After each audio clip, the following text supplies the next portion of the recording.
I've been reborn again for the third time. When I saw the same handsome man burst into my bathroom, face flushed and looking dangerous, I was completely stunned. He turned away immediately and said, "I didn't mean to. I'll take responsibility." The exact same words as the last 2 times. In my first life, he left before I could react. Then my cousin Gu Xinli signed me up to be sent to the countryside in 1975. I was never strong and I got sick and died there within a year. In my second life, the same thing happened, but I fought back by signing my cousin up for the countryside too. I survived, built a career, but still died of illness before I turned 30. So this time, my plan is simple. Marry someone, stay in the city, and never go to the countryside. When the man tried to leave, I stopped him. "You said you'd take responsibility, so why are you running?" He froze, then said he'd file the paperwork and we could get our marriage certificate tomorrow. I rushed to get dressed but slipped. He caught me, and we ended up face to face. He was incredibly handsome, sharp features, deep eyes, strong hands. But something was wrong. His breathing was heavy, his face was burning red, and his body was shaking. He pushed me away and warned me, "Stay back, someone drugged me." Just then, I heard my cousin and her mother outside, talking about a man named Liu Jiansen, a 25-year-old military officer my cousin had been set up with on a blind date. He disappeared, and they were looking for him. They wanted to borrow my bicycle. I hid the man and went out to deal with them. My cousin demanded my bike. I told her it would cost 5 cents, and she had to return it by morning. After some arguing, they paid and left in a hurry. My cousin was desperate to find Liu Jiansen before someone else did. Once they were gone, I opened the bathroom door.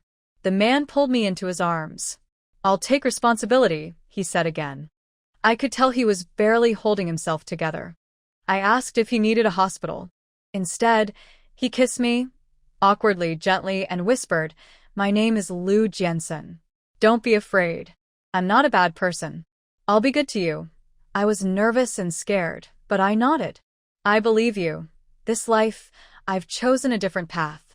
Instead of some arranged marriage, why not him? At least he's good-looking." That night was a lot. I cried and eventually passed out. At dawn, Liu Jiansen got up quietly, covered me with a blanket, and looked at me for a long time. Then he took a purple jade pendant from his own neck and placed it around mine. He left, determined to settle everything as fast as possible and marry me. The first thing he did was find a phone booth and call his military base.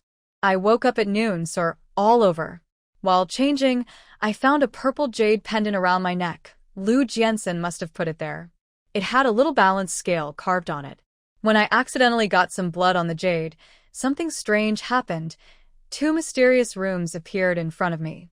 One was an old storage room, the other a fancy showroom. They vanished just as quickly, and the carving came back. I didn't understand it, but I decided to keep the pendant hidden under my clothes. Then my mom came home with Director Wang from the neighborhood office. I learned something shocking that I never knew in my past 2 lives. My brother had actually sent Liu Jiansen to our house to meet me as a potential match. But my cousin Gu Xinli pretended to be me, went on the date instead, and even drugged him. The best part? Liu Jiansen had already reported everything to his superiors that morning. Gu Xinli was being punished, sent to the countryside for labor reform. I didn't even have to do anything, and he wanted to officially meet me. Director Wang pushed my mom to arrange a dinner meeting that very evening with both families. Mom was worried it was too fast, but she agreed since the alternative, me getting sent to the countryside, was worse. At the hospital, my grandpa was even more urgent about it. He'd been beaten up and harassed because he used to be a bank president years ago. Things were getting more dangerous for our family, and he believed a military marriage would protect me. He told my parents to make this happen no matter what. So just like that, a family dinner was set for tonight. While my parents were out, I discovered something amazing about the jade pendant.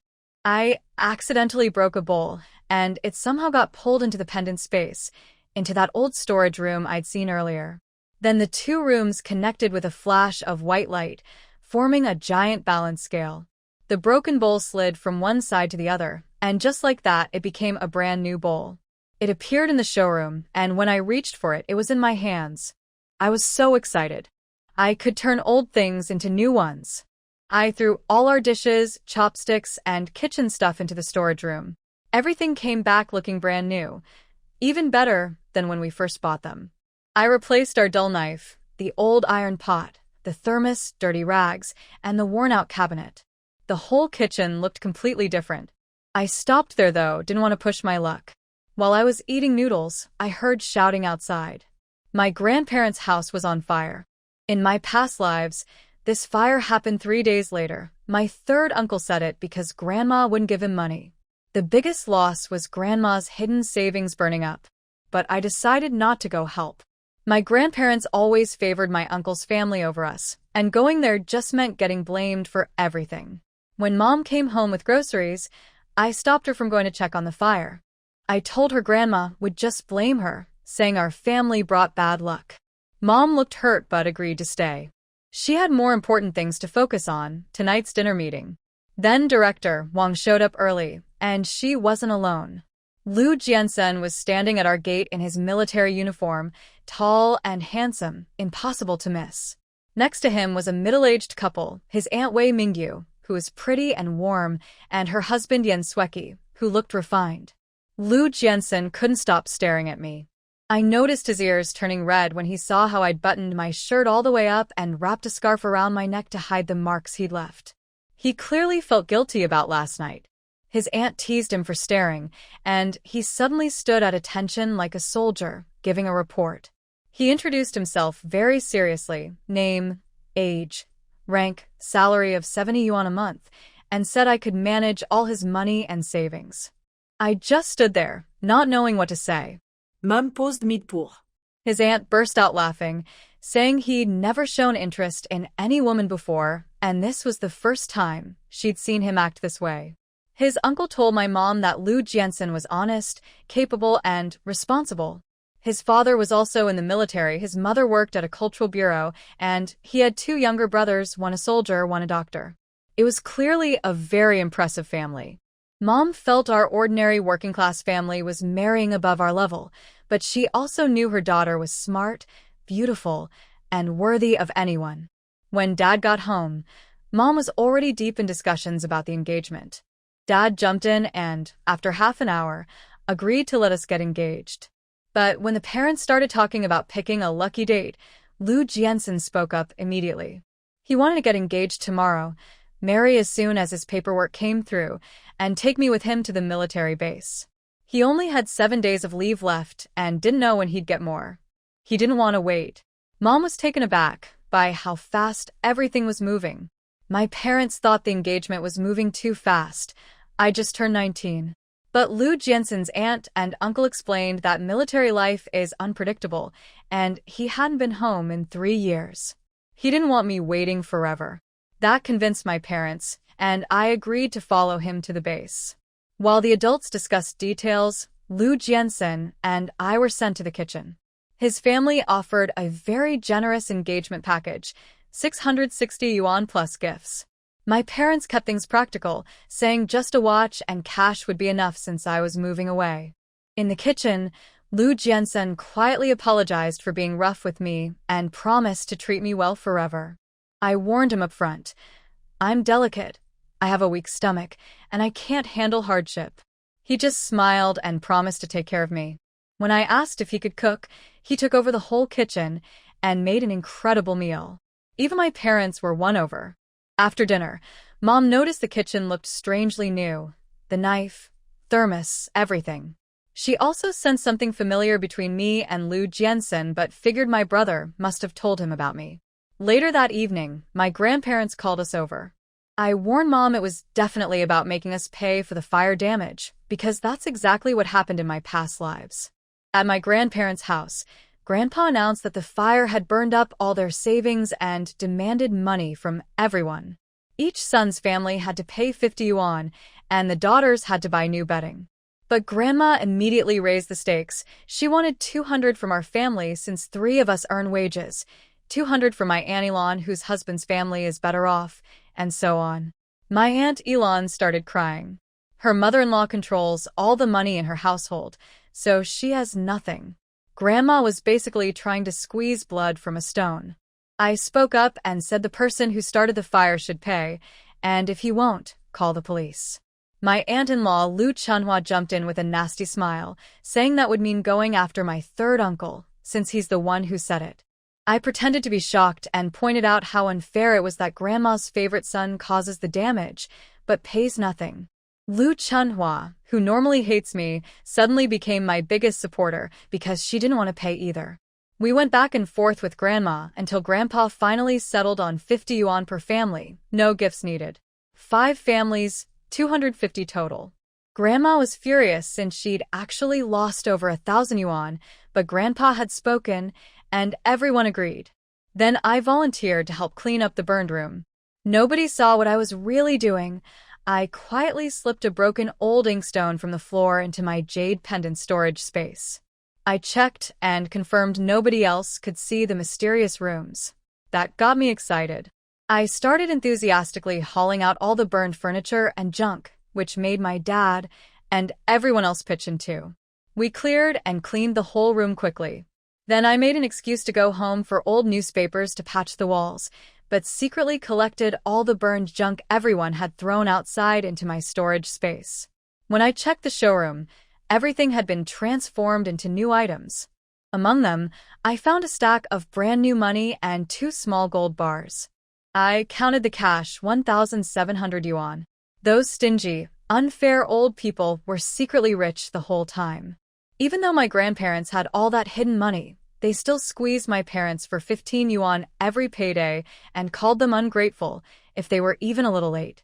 I took the new bedding and fabric that came out of my pendant showroom, plus a mat I secretly renewed the same way, and brought everything to my grandparents' house. I told Grandma it could count as our 50 yuan payment. She wanted both the goods and the cash, but my Aunt Elon pointed out these things were worth way more than 50 yuan. Grandpa agreed to accept them. My youngest aunt made a snarky comment about me not being truly caring since I was counting money. Mom shot back that at least I was giving something now, unlike her who wanted to delay payment until year-end while her parents slept on bare ground. My youngest aunt then said married daughters shouldn't have to contribute much anyway. I immediately told my Aunt Elon she should follow that example too, since Grandma had been unfairly demanding more from her. Aunt Elon smiled and agreed. I organized everyone to help. Dad and my uncle papered the burned walls. Mom and Aunt Elon stitched the new bedding together. I sent someone to grab fabric from my third uncle's room. Since he started the fire and ran off, the least he could contribute was some cloth. Lu Chunhua happily raided his room and came back with armfuls of fabric he'd been saving for some widow he was seeing. My youngest aunt tried criticizing us for making a thick winter blanket in September, but I explained the bed was burned, so the thick bedding would go underneath as padding against the cold floor. Even Grandma kept quiet at that. She could see I was actually thinking about them. We finished everything around 11 at night. I invited Aunt Elon to stay at our house. When Mom asked why I'd been so nice to Grandma, I explained the real reason.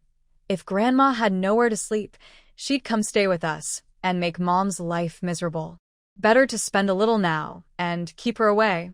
Mom laughed and said her little girl had grown up. Aunt Elon agreed. She knew her mother's personality and said I was smart not to give her any excuse to move in. Then Dad told Aunt Elon to stay for tomorrow because I was getting engaged. She was shocked and excited. Dad explained the situation but said he decided not to tell the grandparents tonight. After how they'd acted, he didn't feel like sharing good news with them. Mom suddenly asked where the new bedding came from. I made up a story. I said a friend warned me that Gu Xinli had tried to secretly sign me up to go to the coldest part of the countryside. So I'd bought a warm blanket just in case. Mom got furious and wanted to confront Gu Xinli immediately. I stopped Mom from going to confront Gu Xinli. I explained that my cousin probably wanted to marry Lu Jiansen herself, which is why she tried to get me sent to the countryside. Dad realized that's why I'd agreed to the marriage so quickly. I admitted it. Between being forced to the countryside and marrying a military man stationed near my brother, the choice was obvious. Mom sighed, finally understanding why I'd been acting differently. Dad sent me to bed so he could talk things over with Mom and Aunt Elon.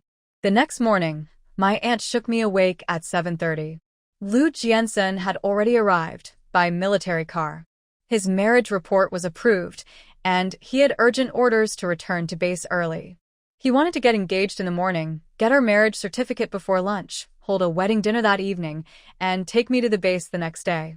I thought I'd been moving fast, but he was on another level entirely. In the living room, his aunt was apologizing to my parents for the rush. Liu Jiansen promised he'd already arranged housing at the base and asked my parents to trust him with me. Dad agreed, clearly emotional about it. Mom shoved a bun in my hand, handed me our household registration book, and pushed me out the door. I was still half-dazed sitting in the military car. Liu Jiansen told me my parents had been very understanding, and he promised to take care of both me and them. That made me feel good. If he kept his promises, I'd do my best to be a good wife too. As we got closer to the registration office, I actually felt calm. He gave me a strange sense of safety. Meanwhile, my grandparents were shocked by the news. Grandma got nervous. She'd secretly kept the gifts Liu Jiansen had originally brought to our house, plus 100 yuan my brother had sent with him. She'd also called over Gu Xinli to meet Liu Jiansen instead of me. She couldn't show her face without getting exposed. At my uncle's house, Gu Xinli was furious but helpless. She was being sent to the countryside in 2 days. The neighborhood office told her Liu Jiansen had actually gone easy on her. If not for wanting to keep things calm for my sake, she'd have gotten a much worse punishment. She swore she'd get revenge someday. She also had her own secret, a jade pendant with a space inside containing a lake where she could raise fish, so she figured she'd survive the countryside fine. She was convinced she was the chosen one and would do better than me eventually. At the registration office, everything went smoothly. We got our marriage certificate. I kept sneaking glances at Liu Jiansen. This man was now my husband. He carefully put away our certificates and suggested we go to a photo studio for a picture together. I agreed. He later told me that the night we met, he'd had one overwhelming thought. It had to be me. At the photo studio, the photographer loved how we looked together and convinced us to take extra pictures. Liu Jiansen agreed to 10 photos, 2 copies each, some for us, some for my parents, and some to send his parents. He didn't hesitate at all about spending the money. Then we went to the supply store. He wanted to buy me everything in sight. I tried to stop him, saying I only needed a couple of outfits, but he insisted on 10, saying it was a lucky number. He also bought, for women's watches, the prettiest one for me, one for my mom, and 2 more that my brother and his mother had specifically asked him to get me. I made him return 2 and buy a radio for my grandpa instead, since his old reading glasses had been broken by the people who raided his home. We also picked up wonton noodles, apples, and milk powder, then headed to the hospital to visit Grandpa. Back at home, things had gotten hectic. Word spread that Liu Jiansen's uncle was the city's vice mayor, and suddenly our yard was full of people wanting to be seen or just being nosy. His aunt handled the crowd easily and told Mom to enjoy the attention. It would keep people from causing trouble later. My youngest aunt showed up trying to get Mom to send meat and chickens to my grandparents' house instead of serving it at the wedding dinner. Mom politely refused and said she'd have food sent over later. Then my aunt found out it wasn't just an engagement, it was a same-day wedding. She couldn't believe it and ran straight to tell Grandma. Grandma wanted to come see all the gifts Liu Jiansen's family had brought, half a pig, chickens, ducks, fabric, and tonics. But she was afraid of running into Liu Jiansen and getting exposed for stealing the gifts and money my brother had sent through him. When my aunt told her Liu Jiansen and I were both out, Grandma rushed over immediately. The first thing she did was snatch a bag of fancy candy from Annie Lon's hands. She'd been handing out 6 pieces each to neighborhood kids. Grandma scolded her for being wasteful, saying 1 piece per kid was plenty. Grandma grabbed the candy bag from Annie Lon and cut everyone down to 1 piece per kid. Then she went inside, took a whole bag of milk powder and canned food that Dad gave her, stuff Liu Jiansen and I had actually bought for them, and left with the candy too. My youngest aunt was already scheming to take some of the loot home for herself and planning to come back at dinner to grab meat. Meanwhile, I was at the hospital visiting Grandpa. I asked what he thought of Liu Jiansen, and he said he was a good young man. I begged Grandpa to come live with my parents after he got out. In my past life, he'd refused and ended up falling. He died before the year was over. This time, after some convincing, he agreed. Lu Jiansen came back from talking to the doctor and said Grandpa could be discharged next Monday. He'd even arranged for the hospital to drive Grandpa home. That really impressed my grandpa, who told Lu Jiansen to take good care of me. On our way out, I spotted my third uncle in the hospital lobby. A woman was showing him a test result. She was pregnant. He was thrilled and wanted to tell Grandma. Then I overheard something interesting. The woman mentioned that someone sends money to my grandpa through the post office every year, and she wanted that money for their wedding and baby expenses. Third uncle was shocked she knew about it. When he noticed me, he froze. I played dumb and loudly asked if he was here to bring money for my grandpa's hospital bills, and mentioned I'd heard them talking about money from the post office. That scared him enough to shove 2 yuan into my hand and beg me not to mention anything to the grandparents. I pocketed the money, then casually warned him that aunt-in-law Lu Chunhua and my youngest aunt were telling Grandpa and Grandma they'd beat him when he came home. I suggested he stay away for a few days. He nervously agreed, and I left the hospital with Lu Jiansen. After we left, I sat in the car staring at the 2 yuan my third uncle had given me. He's the stingiest person alive. He never gives money to anyone. The only reason he paid me was to keep me quiet about the mysterious postal money orders someone sends to Grandpa. Lu Jiansen agreed it was suspicious and offered to have someone at the post office look into it. I told Mom everything when we got home. She was just as puzzled. In all her years married into the Gu family, she'd never heard of any relatives sending money from out of town. She promised to tell Dad. Mom also told me about the wedding plans. Today would count as the wedding celebration at the bride's home, with my room as the bridal room. Lu Jiansen's family would hold another celebration in the capital later. The engagement gift was 660 yuan, and the wedding gift was 990. My parents wanted me to take all of it plus some of their own savings, 2,200 total. I tried to refuse since I already had money from my pendant space, but Mom insisted. She said I should travel light with just some clothes, and she'd mail my winter things later. I gave Mom the watch Lu Jiansen had bought for her and set aside the radio for Grandpa and cigarettes and wine for Dad. For the wedding dinner, Grandma refused to come. She was afraid of running into Lu Jiansen and getting caught for stealing his gifts. Grandpa did show up, but his first words were announcing he couldn't contribute any money since the fire burned everything. My youngest aunt and Lu Chunhua also made excuses to avoid giving gifts. I handled it smoothly. I told Lu Chunhua not to worry about it. We just call it even when Gu Xinli gets married someday. Mom caught on and said the same to my youngest aunt about her son's future wedding. That shut them both up, though my aunt was furious, since a son's wedding costs way more. Then something unexpected happened. A mailman arrived with a money order for my grandpa. Grandpa practically flew across the yard to grab it before anyone could see. But I caught a glimpse, 200 yuan, sent by someone named Xiezhu. I'd lived 2 whole lives before this and never heard that name. Who was this person secretly sending Grandpa money? I felt like I'd been blind all along. Lu Jiansen's voice brought me back. Let's go eat. I smiled and joined the wedding dinner. Grandpa seemed distracted the whole time, so I kept piling food on his plate to keep him uncomfortable. At the wedding dinner, I kept piling meat into Grandpa's bowl and acting sweet, saying how much I'd miss him. Everyone was confused. They all knew I couldn't stand my grandparents. But I had a purpose. I'd seen that money order for 200 yuan, and I wanted Grandpa to know I knew something. I sighed loudly about how tough military life would be, and how nice it would be if someone sent me 200 yuan every year.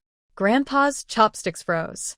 I kept smiling innocently and staring at the pocket where he'd stuffed the money order. It worked. He got so uncomfortable that he pulled out 10 yuan. I didn't take it. He added another 10. I still didn't look away from his pocket. Finally, he emptied everything, 50 yuan total, and called it his wedding gift to me. Everyone at the table was shocked. My grandpa had never been generous with anyone except his favorites. I took the money, thanked him sweetly, and dropped a big chunk of fatty meat in his bowl. After dinner, my youngest aunt and Lu Chunhua volunteered to wash dishes. But while cleaning up, my aunt secretly stuffed a piece of pork belly into her clothes and snuck out. I saw the whole thing from outside the window and told Mom, who told Dad. Dad handled it cleverly. He told Grandpa that I'd specially saved 3 pounds of pork as an early birthday gift for him, and that my aunt had already taken it home. That way the meat was officially Grandpa's, not theirs to split. When my aunt and Lu Chunhua got back and tried to divide the stolen meat, Grandpa was already there claiming it. He split it his way, 1/2 pound each for my aunt and uncle's family, 1/2 pound for himself, and the biggest share for third uncle, the one who'd set the fire. My aunt and Lu Chunhua were furious at how unfair it was, but Grandpa and Grandma didn't care. They always favored third uncle over everyone else, no matter what he did. Lu Chunhua came over selling fish that Gu Xinli had caught using her secret pendant space. I bought all of them, 6 at first, then another 7 or 8. Mom thought it was too many, but I wanted some for the road and some to keep. Mom started making fried fish and fish balls for our journey. While she was busy, I did some experiments with my pendant space. A fish bone thrown in just disappeared. The space treated it as garbage. But a half-eaten canned food turned into a smaller, brand new sealed can. I also figured out that I couldn't put things directly into the showroom, but anything that went through the old storage room first could stay in the showroom as portable storage. That was really useful to know.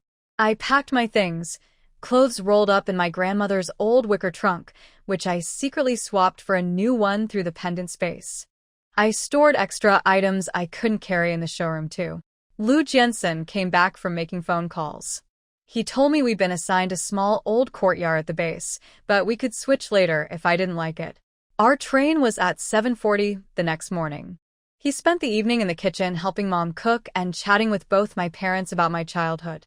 The 3 of them got along really well. I went to bed early. The past 2 days had worn me out.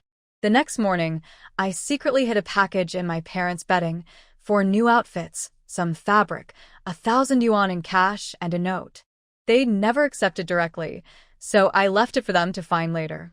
At breakfast, Mom couldn't stop giving me advice. Take care of myself, buy what I need, make friends with the other military wives, call home if anything goes wrong. Dad reminded me to look after Lu Jiansen too, not be too stubborn, exercise more, eat well, and see a doctor if I felt sick. I asked them to please let Grandpa move in with them after he left the hospital. Lu Jiansen promised my parents again that he'd never let me be mistreated. When I suggested we visit my parents first if we got holiday leave, he went further. He offered to come get my parents and bring them to the capital so we could all go together. That made Mom smile. After breakfast, my family walked us to the train station. Lu Jiansen's aunt had also brought 2 extra packages for us, so between everything, my bags, Mom's giant pack of food, and his aunt's gifts, we had a lot of luggage. Dad helped carry it all onto the train and said goodbye with plenty of last-minute reminders. As the train pulled away, I watched my parents getting smaller through the window and quietly wiped my tears. In my past 2 lives, they'd set me off the same way when I left for the countryside. The difference this time was the man beside me and a completely different future ahead. We had hard sleeper bunks. On the middle bunk across from us was a kind old man reading a newspaper. We chatted, and it turned out he was also going to Qingbei City, same as us, 3 days and 2 nights together. I offered him wedding candy, and he gave me a little sachet filled with calming herbs, saying it would help me sleep in a new place. It smelled wonderful. I offered to swap our lower bunk for his middle one, but he preferred the quiet up top and just asked us to watch his black bag. Eventually I got bored and decided to nap with the sachet under my pillow. I slept amazingly well until 1:30 in the afternoon. When I woke up, the train was more crowded. The old man was sitting in Lu Jiansen's spot eating a bun, and 2 new passengers sat across from us, a thin young man and a girl in a floral dress. Lu Jiansen had gone to get hot water. The girl stared at me with obvious irritation. Then a broadcast called for a doctor. Someone in car 8 had fainted. The old man immediately grabbed a medical kit from his bag and hurried off. So he was a doctor after all. The girl made a rude comment about sick people being a burden to society. I ignored her. Then she asked if my marriage to the military officer was some kind of arranged thing, hinting I looked too young. I smiled and said it was actually love at first sight, then asked how old her children were. Her face twisted in shock. She was clearly unmarried. But then she spotted Lu Jianxin coming back, and suddenly her whole attitude changed. She covered her face and pretended to cry, acting hurt, saying I was spreading lies about her being married when she was just an innocent young woman. The girl across from us changed her face so fast. 1 second she was rude, the next she was playing the victim when Lu Jianxin appeared. I matched her energy and acted just as wronged. Lu Jianxin saw through it immediately, gave her a cold look, and turned his attention to me, asking if I was hungry. He'd gone to the dining car to heat up our food. When I opened the lunchbox, the smell made everyone nearby crane their necks. White rice, fried fish, fish balls, and peeled shrimp. I took a small portion and gave the rest to Lu Jianxin. He frowned and put all the shrimp back in my bowl since he'd peeled them himself. Someone nearby muttered about what kind of family eats this well on a train. Lu Jianxin answered seriously that his wife had always been frail and needed proper care. That made me want to laugh. The girl, Xiaoyi, kept trying to start trouble. She suggested I see the old doctor if I was really so sickly, then got into a fight with her own brother Shaolin when he wouldn't back her up. She even blurted out that he'd been staring at me. It was embarrassing for everyone. I told Lu Jianxin to ignore them and just eat. Later, the old doctor came back exhausted. The patient in car 8 had fainted from hunger. She'd spent her money buying food for her grandchild instead of eating herself. That made me feel complicated. I'd always been lucky. My family gave me the best of everything even when they had little. Lu Jianxin said everyone makes different choices, and somehow that helped me feel okay about it. I gave the old man a jar of fried fish and asked to trade for another herbal sachet. I wanted one for my grandpa's sleep problems. He smiled, said I was clever, and agreed since the request was out of love for my grandpa. We chatted for a long time. His name was Qi, and he was actually heading home to Qingbei City, not visiting. When he heard I'd been sickly since childhood, he told me to come find him at Qingbei People's Hospital for a checkup. I eagerly agreed. Having died young twice before, I knew I needed to take my health seriously. Lu Jianxin quietly listened and made a mental note. Old Dr. Qi told me all about Qingbei City, where to shop, where the hospital and post office were. Meanwhile, Xiaoyi kept glaring at me from the top bunk, convinced I was only being nice to the old man because he was a doctor. She really had the worst read on people. That night I couldn't sleep because I'd napped too much during the day. While lying there, I touched the jade pendant and suddenly saw something new in my mind. The 2 rooms transformed into a balance scale with glowing text on its base. It showed my name as the space's owner, my level as beginner, 75 points, 0 merit, and a locked skill shop. I tested it by tossing in my old hair tie. It came back new, and my points went up by 1. I wanted to keep going, but Lu Jianxin heard me moving and told me to sleep. Eventually the rain and the rhythm of the train put me to sleep. Before dawn, a child's crying woke everyone. A woman had brought her sick little boy to our car because she'd heard there was a doctor here. Xiaoyi immediately started yelling at them. Old Dr. Qi got up to examine the child. Lu Jianxin gave up his bed for the exam and sat next to me, even putting a jacket over my shoulders and helping me with my shoes, 1 each, which made me blush. I gave the crying boy a candy to calm him down, which worked instantly. Xiaoyi silently fumed, thinking I was just showing off. In the washroom area, I found an overflowing garbage bin that smelled terrible. Without thinking, I wished it away, and it got sucked into my storage space. After the swap, a brand new bin and a roll of fresh toilet paper appeared in the showroom. I quickly put the new bin back before anyone noticed. The big surprise was that my merit points went from 0 to 1, and the skill shop unlocked. But the only options were garbage sweeping and garbage sorting, not exactly exciting. On my way back, I found Xiaoyi screaming again. The sick boy had thrown up on her shoes. The poor mother kept apologizing. Xiaoyi kicked off her shoes and climbed onto my bed, wiping her dirty socks on my sheets before stuffing her feet in my blanket. I was disgusted. I definitely wasn't using that bedding again. Liu Jiansen blocked my view and said he'd get the train attendant to handle it. While waiting, I felt sorry for the struggling mother and decided to spend my 1 merit point on the sweeping skill. Suddenly something called wind sweeping technique entered my mind. When my fingers moved, a gust of wind swept the nearby garbage into a neat pile. I panicked and accidentally scattered it again. Luckily, it was still dark and nobody saw. The train conductor came and settled things. The woman would wash Xiaoye's shoes and pay 30 cents. Xiaoye wasn't happy but had no choice. After Xiaoye left my bed, I took the dirty sheets and swapped them through my pendant space when the train went through a tunnel. Dirty ones in, clean new ones out. I noticed a pattern. Replacing my own things earned points, but cleaning public stuff like garbage bins earned merit. I was tempted to replace every bin on the train but held back. Too many new bins would be suspicious. I also unlocked the garbage sorting skill, which combined with the sweeping skill to automatically sort swept garbage into bins. Pretty useful, even if not glamorous. Then the woman with the sick child started crying. Her 20 yuan was missing. Someone had pickpocketed her while she was distracted by her son's illness. Xiaoye, being awful as always, suggested the woman ask me for money since I eat meat every meal. I told Xiaoye off and said she should return the 30 cents she'd taken from the woman and add another 30 on top. Liu Jiansen went to find the train attendant, and somehow within half an hour, the money was recovered. The grateful woman gave us dried sweet potatoes. I didn't want to take her food, so I traded 2 boiled eggs for her son instead. Xiaoye silently fumed watching Liu Jiansen bring me milk powder and meat buns for breakfast. That evening, after the woman and her boy got off, a new passenger boarded, a girl in a sharp military uniform. I froze when I saw her face.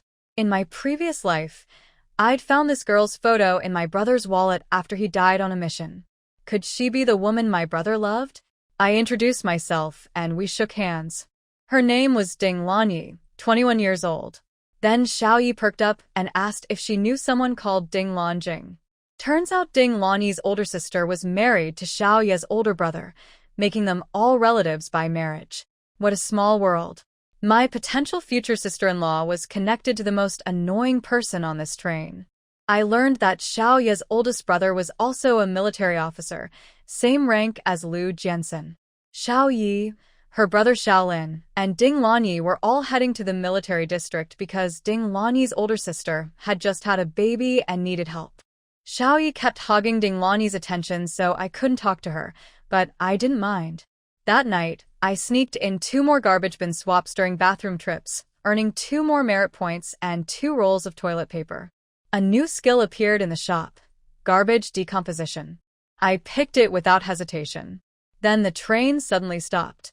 After an hour with no movement, we learned that heavy rain had caused a landslide ahead. Liu Jiansen went to check and came back saying it was serious, multiple collapses, and we'd be stuck for a while. I ate some sweet potato chips and went to sleep, figuring things would be clear by morning. They weren't. The next day, the train hadn't moved, and the temperature had dropped sharply. I added a sweater. Xiaoye came down from her bunk and planted herself on my bed without asking, just because it was the cleanest one. Liu Jiansen offered to get me porridge for breakfast, but a train attendant brought it instead. Liu Jiansen had gone to help with rescue work. A second landslide had injured about a dozen people. I wanted to help too, but the attendant said ordinary passengers should stay inside where it was safe. When the rain finally lightened, I went looking for Liu Jiansen but couldn't find him. The train was packed and the aisles were clogged with people. Along the way, I quietly swapped out dirty garbage bins whenever nobody was looking, earned 3 more merit points and 3 toilet paper rolls. I spent 2 points to unlock the garbage burning skill. Back at my seat, Ding Lanyi and I shared snacks and chatted. Then Xiaoye couldn't help herself and asked whether I'd be a burden as a military wife, since I seemed to need someone doing everything for me and couldn't even get my own food. She wouldn't admit it, but she was just jealous of my looks, my husband, and my life. When Xiaoye said I'd be a burden as a military wife, I shut her down by pointing out that couples should take care of each other. Even the great leaders said women hold up half the sky. There's no rule that only wives fetch meals. that left her red-faced and speechless. The train still wasn't moving by noon. Lu Jiansen and Dr. Chi hadn't come back yet. I was bored out of my mind. While staring out the window, I noticed something odd. A man threw away a brand new looking cigarette pack, and then a young couple came by and secretly picked it up, hiding it in the woman's sleeve like spies. It was probably nothing, but I was so bored that I watched which car they climbed back into. Around 3, Lu Jiansen and Dr. Chi finally returned. Lu Jiansen had given his lunch to someone else and had washed his muddy clothes from digging people out of the landslide, then walked back in wet clothes so I wouldn't worry about the dirt. I told him to change immediately, made him milk powder, and peeled him an egg. He ate oil cake and seemed to relax. I could tell the small gestures meant a lot to him. Ding Lani watched us and admitted she felt a little envious. She'd come to the military district, partly hoping to find a good military husband through her brother-in-law. Seeing how Lu Jiansen treated me made her more hopeful. 20 minutes later, the train finally started moving again. That's when I spotted the same couple from the cigarette incident walking through our car, except they'd changed from nice clothes into old patched-up ones. That struck me as very strange. Lu Jiansen noticed my expression and asked what was wrong. I leaned close and whispered what I'd seen. His eyes went serious. He squeezed my hand, said he needed the bathroom, and disappeared for over an hour. When he came back, he had the train police with him. He told me we were getting off at the next station instead of going all the way to Qingbei City. Something had come up, and we'd be delayed by a day. I said goodbye to Dr. Chi, who told me to take care of my health. I waved to Ding Lani too. Xiaoyi got no goodbye from me, and pretended not to care. The police helped carry our luggage, and I followed Lu Jiansen off the train wondering what exactly I'd stumbled into. We got off at a small station, and were taken to a government guest house.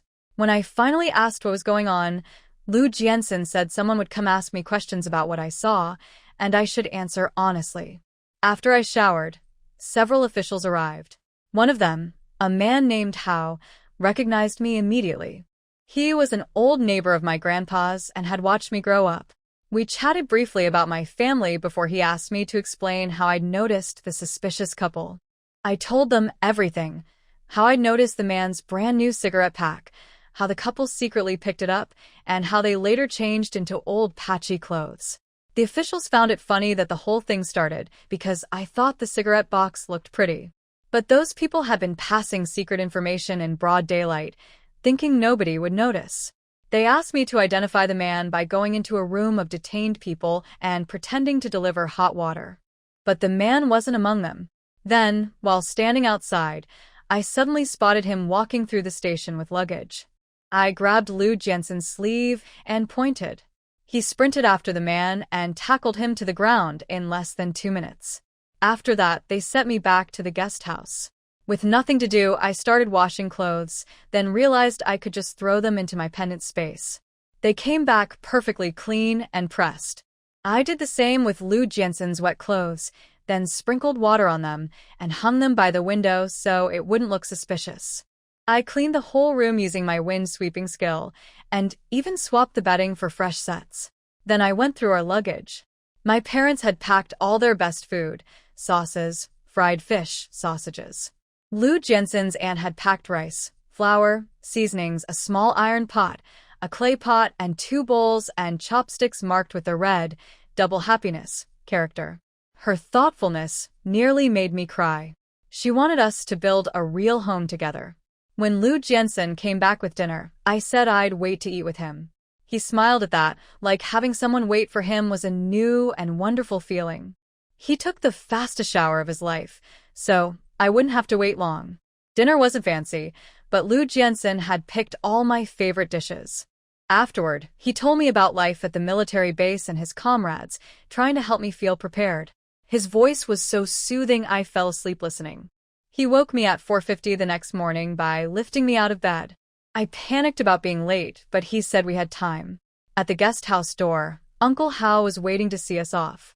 He hung a small military bag around my neck and told me to call him if I ever needed anything, or if Lu Jiansen ever treated me badly. Inside the bag, I later found a stack of ration tickets, 100 yuan, 2 pieces of green bean cake, my favorite since childhood, and a notebook with his phone number and address. The money and tickets were too generous, and I regretted not checking the bag before leaving so I could have refused. Lu Jiansun suggested I send Uncle Hao gifts later to make up for it.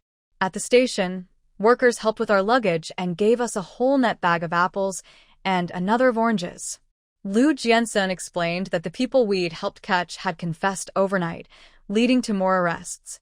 I'd been credited with helping, and the fruit was a thank you gift. We got a soft sleeper compartment this time, much quieter and more comfortable. I wrote my first letter home while the train moved, planning to mail it as soon as we arrived. Meanwhile, my brother Gu Dachuan was at the base waiting to pick us up. He was both proud and nervous that his scary commander, nicknamed Lu the King of Hell, had married his delicate little sister. Then he heard Lu Jiansun had earned another merit for catching spies during the trip, and that I'd been recognized for my part too. He was bursting with pride. But the mood at the base was somber. Another officer, Commander Xiao from the 2nd Battalion, had died on a mission the night before. My brother realized that if our train hadn't been delayed by the landslide, Lu Jiansun would have led that mission instead. That shook him deeply. He decided he needed to get stronger so he could protect Lu Jiansun in the field. His little sister was not going to become a widow. She deserved to be loved and looked after for a lifetime. He immediately called his soldiers together for extra training. Our train finally reached Qingbei City on the 2nd afternoon. A whole row of soldiers was waiting at the station. When they saw Lu Jiansun, they rushed over, saluted me, and grabbed all our luggage before I could blink. They were practically fighting over who got to carry what. Lu Jiansun snapped at them in his cold, commanding voice, asking why so many had come. It startled me. I'd never heard him sound like that. He noticed my reaction and immediately softened his expression. Then I saw my brother standing by the military truck. I ran to him so fast I forgot Lu Jiansun existed. I grabbed my brother's sleeve, and my eyes filled with tears. It had been so long since I'd seen him. He wiped my face, teased me for being dramatic, and told me he'd bought me a bag of my favorite snacks. I climbed right into the truck without looking back at my husband. On the ride, the mood turned heavy. My brother told us that Commander Xiao from the 2nd Battalion had died on a mission, the same mission Lu Jiansun would have led if our train hadn't been delayed. Worse, rumors were spreading that Lu Jiansun had deliberately avoided the dangerous mission and let Xiao die in his place. That hit me like a punch. In my previous life, my brother had told me about a legendary soldier called Lu the King of Hell, who died saving a reckless officer from the 2nd Battalion. My brother had been devastated by it, even cursing the man responsible while drunk. I started shaking. I turned to Lu Jiansun and asked quietly if people called him Lu the King of Hell. He panicked, thinking I was scared of him, and quickly promised he'd never be harsh with me. But that wasn't what I was afraid of. Through tears I could barely control, I whispered, "Please don't die." He pulled me into his arms and patted my back. He promised he'd always come home. He wasn't alone anymore. He had someone to take care of now. My brother silently raged at whoever had spread those rumors and upset me. He vowed to find them and deal with them. The road to the base was rough and bumpy, but I barely noticed. I kept glancing at Lu Jiansun, and he just held my hand tighter. By 6 in the evening, we arrived at the military family housing compound. The words, "Stay alert, defend the homeland," on the wall made me feel safe. My brother ran ahead with the luggage, telling me our place was the last house on the north side. Small yard, old house, but it had its own well, which was convenient. I hurried after him, curious to see my new home. Our new home was at the far end of the north side, an old wooden house with a patched roof and a bamboo fence where the wall had collapsed. The yard was small with a well in the corner. Inside was simple, a dining table in the middle room, a kitchen on the left, and our bedroom on the right with just an old wardrobe, a heated bed platform, and a long table. Clean but bare. Lu Jiansun felt bad about how basic it was, but I told him it would feel like home once we set things up.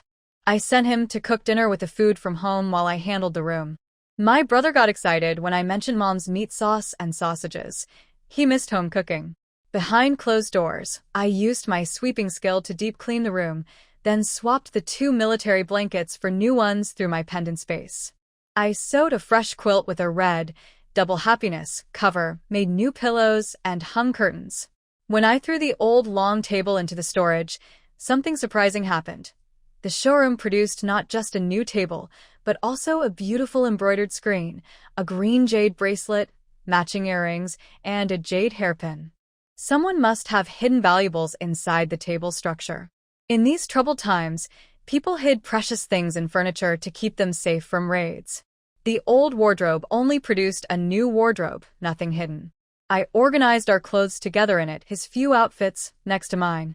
When Liu Jiansen came in and saw the transformed room, his expression softened. Seeing our clothes side by side seemed to make him happy. He told me gently that from now on, any heavy work, hanging curtains, changing light bulbs, should wait for him. I smiled and agreed. Outside the door, my brother was eavesdropping and felt pleased that Liu Jiansen was treating me well. His deputy Li Kuan was quietly laughing, amazed that the terrifying commander they called King of Hell could be so tender with his wife. At dinner, my brother had gotten extra ingredients from the base kitchen, rib soup and scrambled eggs with tomatoes on top of everything we'd brought from home. He and Liu Jiansen both kept putting food in my bowl before touching their own. During the meal, we heard crying outside. Apparently Commander Zhao's wife had beaten Xiao Yi at the hospital, and now Xiao Yi was back packing to leave, while people tried to calm her down. Liu Jiansen told everyone to keep eating, so we did. After dinner, Liu Jiansen left to report to his commanders and told me to wash up and rest. I tidied the kitchen and discovered it was actually well-equipped: pots, pans, wash basins, towels, and buckets. Since we had no bathroom, I went out to use the public toilet. I hadn't gone far when someone hiding behind a tree rushed out and shoved me hard to the ground. The pain was so intense I couldn't even scream. A neighbor happened to be outside and saw everything. She yelled for help, and the attacker tried to run but was quickly caught by other residents. I was bleeding from my right hand, and my body was covered in scrapes and bruises. Someone recognized me as Liu Jiansen's new wife. Before long, Liu Jiansen came sprinting from the distance, scooped me off the ground, and ran to the medical office. I could feel the rage pouring off him. He looked ready to kill someone. I tugged his sleeve and whispered that I was okay, but my voice was so weak it probably made him feel worse. The doctor said I had multiple scrapes and bruises, but no broken bones. The leaders, the regiment commander and political commissar, showed up too. So did the attacker, Xiao Yi. They were in a tough spot. Xiao Yi's brother had just died on a mission, so punishing her was politically sensitive. But my brother showed up furious, demanding severe punishment. He reminded everyone I was born premature and had always been fragile. This fall could take a long time to recover from. Liu Jiansen came out and said only 2 words to the leaders: punish severely. Xiao Yi tried, claiming it wasn't intentional. My brother shot back: hiding behind a tree and ambushing someone isn't accidental. Then Xiao Yi actually tried to edge closer to Liu Jiansen, as if hoping he'd go easy on her. His fury became even more terrifying. The commissar pulled Liu Jiansen aside and asked Xiao Yi directly why she'd attacked me. After all, it was my very first day at the base. The only explanation was that she'd known me before and had targeted me deliberately. Before Xiao Yi could explain herself, a military wife outside spoke up. Xiao Yi had been crying to everyone that Liu Jiansen had gotten her brother killed by deliberately delaying his return. The regiment commander slammed the table in anger. Xiao Yi argued that she'd seen us on the train, and since we got off midway and arrived a day later than her, that proved Liu Jiansen was stalling. People started whispering, some unsure what to believe. The commander shut it down. He explained that Liu Jiansen got off the train because he received a sudden mission to catch enemy spies, and that I'd helped him complete it successfully. The commissar told Xiao Yi not to disgrace her heroic brother by spreading lies and hurting people. But Xiao Yi doubled down. She said Liu Jiansen should have rushed back instead of getting married and bringing me along. She called me a seductress who'd trapped him. That's when I walked in, supported by a nurse. I went straight up to Xiao Yi and slapped her across the face. Everyone froze, the commanders, the soldiers, all of them. Nobody expected it from someone who looked as delicate as me. I told her exactly what I thought. She was basically saying my husband deserved to die instead of her brother, and I wouldn't accept that. The slap was payment for her shoving me. We were even now. Then I laid out the facts. We'd rushed the wedding specifically because Liu Jiansun had urgent orders, left before dawn the next morning, and I'd helped him catch spies on the way. How is that not putting duty first? Then I said something that changed everyone's thinking. Why does everyone assume the team leader is supposed to be the one who dies on a mission? Unless someone designed it that way on purpose. The room went dead silent. People who'd half believed the rumors suddenly realized the logic didn't hold up. The commanders exchanged a worried look. My words had raised a much darker possibility. They quickly wrapped things up, took Xiaoyi away for further questioning, and told everyone to stop spreading rumors. The commissar gave Liu Jiansun the next day off. He carried me home in his arms in front of everyone. My brother followed, still worried. The next day in the capital, Liu Jiansun's grandparents saw our wedding photos and loved them. His grandmother said I looked blessed and was a perfect match. She compared me favorably to the second brother's wife, pointing out that when he'd been injured, his wife had visited once, confirmed he wasn't dead, and left. Liu Jiansun's father had already heard about my getting attacked on the first night. His grandmother immediately ordered extra supplies sent to us: food, goods, ration tickets. Liu Jiansun's mother offered to buy warm clothing for me. Then his father mentioned that the youngest brother, Jianlin, a military doctor, was being transferred to Qingbei soon and could bring everything in person. Back in the capital, Liu Jiansun's family was rallying around me without me even knowing. His grandmother gave a savings book for his youngest brother Jianlin to bring me. His mother planned to buy warm clothes and send extra supplies. She privately felt that because Liu Jiansun married me, he delayed his return and avoided the fatal mission, making me the family's good luck charm. His father arranged for Jianlin to transfer to Qingbei's military hospital early, so he could deliver everything in person. Meanwhile, I was sitting in our little house staring at a savings book Liu Jiansun had just handed me. 5,000 yuan from his late grandmother, a wealthy, patriotic businesswoman who donated most of her fortune to the country, but left this for her eldest grandson's future wife. Then he gave me his own savings too, over 2,000 yuan from years of barely spending anything. He told me to manage all of it however I wanted. I went from ordinary to rich in minutes. This man trusted me completely. Since he had the day off, I asked about building a bathroom. I didn't want to walk to the public toilet anymore. He'd already arranged for bricks and cement to build a washroom in the front yard and a toilet in the back. He'd even ordered a new bathtub. He borrowed a bicycle and took me around to meet the neighbors. I thanked the woman who'd helped me the night before, Sisterly Guifin, a warm and straightforward person. She suggested Liu Jiansun bike me around since I was still hurt. We rode to the nearest town, Tangling, about 20 minutes away by bike. The base was really remote. At the supply store, I bought sugar, thermoses, rice, flour, oil, sesame, peanuts, eggs, cabbage, and meat. Liu Jiansun bought me shampoo, soap, hand cream, a little mirror, a hot water bottle, and matching enamel cups with the double happiness character. Riding home with the bike loaded down, I leaned my head against his back and smiled. Life was simple here, but it felt happy. Back home, I decided to make brown sugar cake, my one kitchen skill, and bring some to Sister Lee as a thank you gift. While I baked, neighbors gossiped outside. Some said Liu Jiansun was sweet for spoiling me. Others said it was just newlywed excitement that would fade. Some even guessed that behind closed doors, a man with a face that's scary probably beat his wife. Sister Lee defended Liu Jiansun to the other gossiping wives, saying she could tell from how panicked he'd been carrying me to the clinic that he truly cared. Another wife named Liu Manhwa made snarky comments, implying Li only helped me for rewards. Li walked off in disgust. When my brown sugar cake was done and Liu Jiansun still hadn't come back from returning the bicycle, I figured he was busy and went out to deliver the cake to the wives who'd helped me the night before. Sister Lee, a wife named Feng Xia with a long braid, and a few others were huddled together whispering about something. They told me shocking news. Commander Xiao was no longer considered a hero or martyr. He'd had contact with enemy agents. New evidence showed that the mission had actually been a setup targeting Liu Jianxin specifically. Someone had wanted my husband dead. My heart started racing. So in my past life, Liu Jianxin's death wasn't an accident. He was murdered. They couldn't share all the details, but the leaders had let some information leak on purpose to stop the rumors and keep everyone alert. Feng Xiao's husband was the deputy commander of the 2nd Battalion and had been called in for questioning. Then we heard crashing and screaming from Commander Zhao's house. His widow and Xiao Yi were fighting.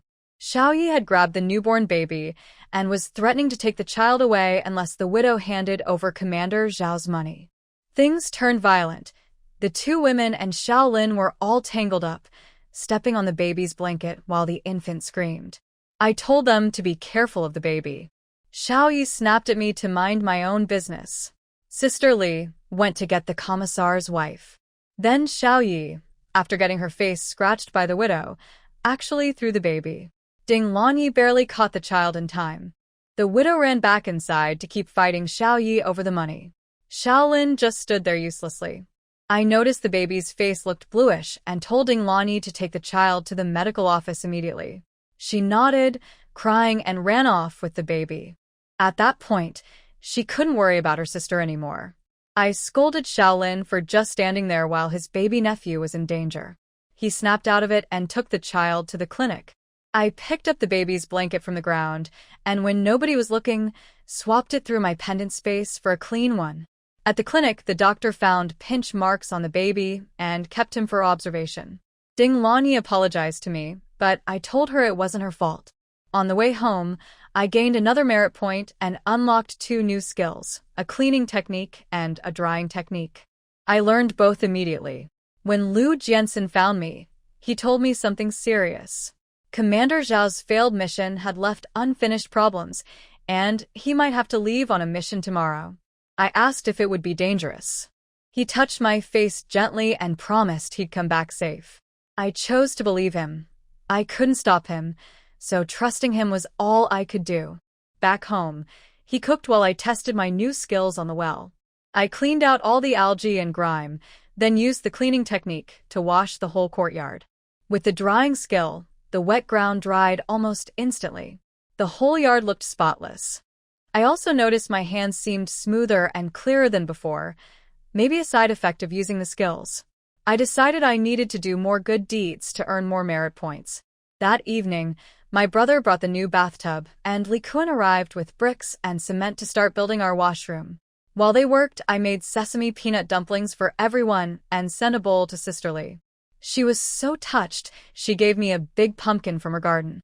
I turned the pumpkin into pumpkin cakes and suggested to Liu Jianxin that since we were newlyweds moving into a new home, we should share treats with all the neighbors, 6 dumplings and 2 pumpkin cakes per household. He agreed right away and recruited my brother and Li Kun to help deliver everything. Sister Li got 4 pumpkin cakes instead of 2. She noticed the special treatment and was thrilled. She told her husband that Liu Jianxin had married a wonderful wife and decided she'd look out for me whenever she could.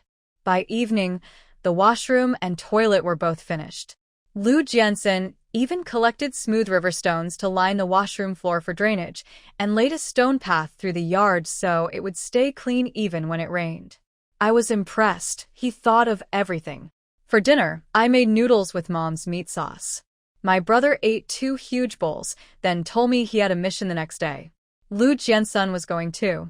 He warned my brother to stay alert and follow orders, no shortcuts.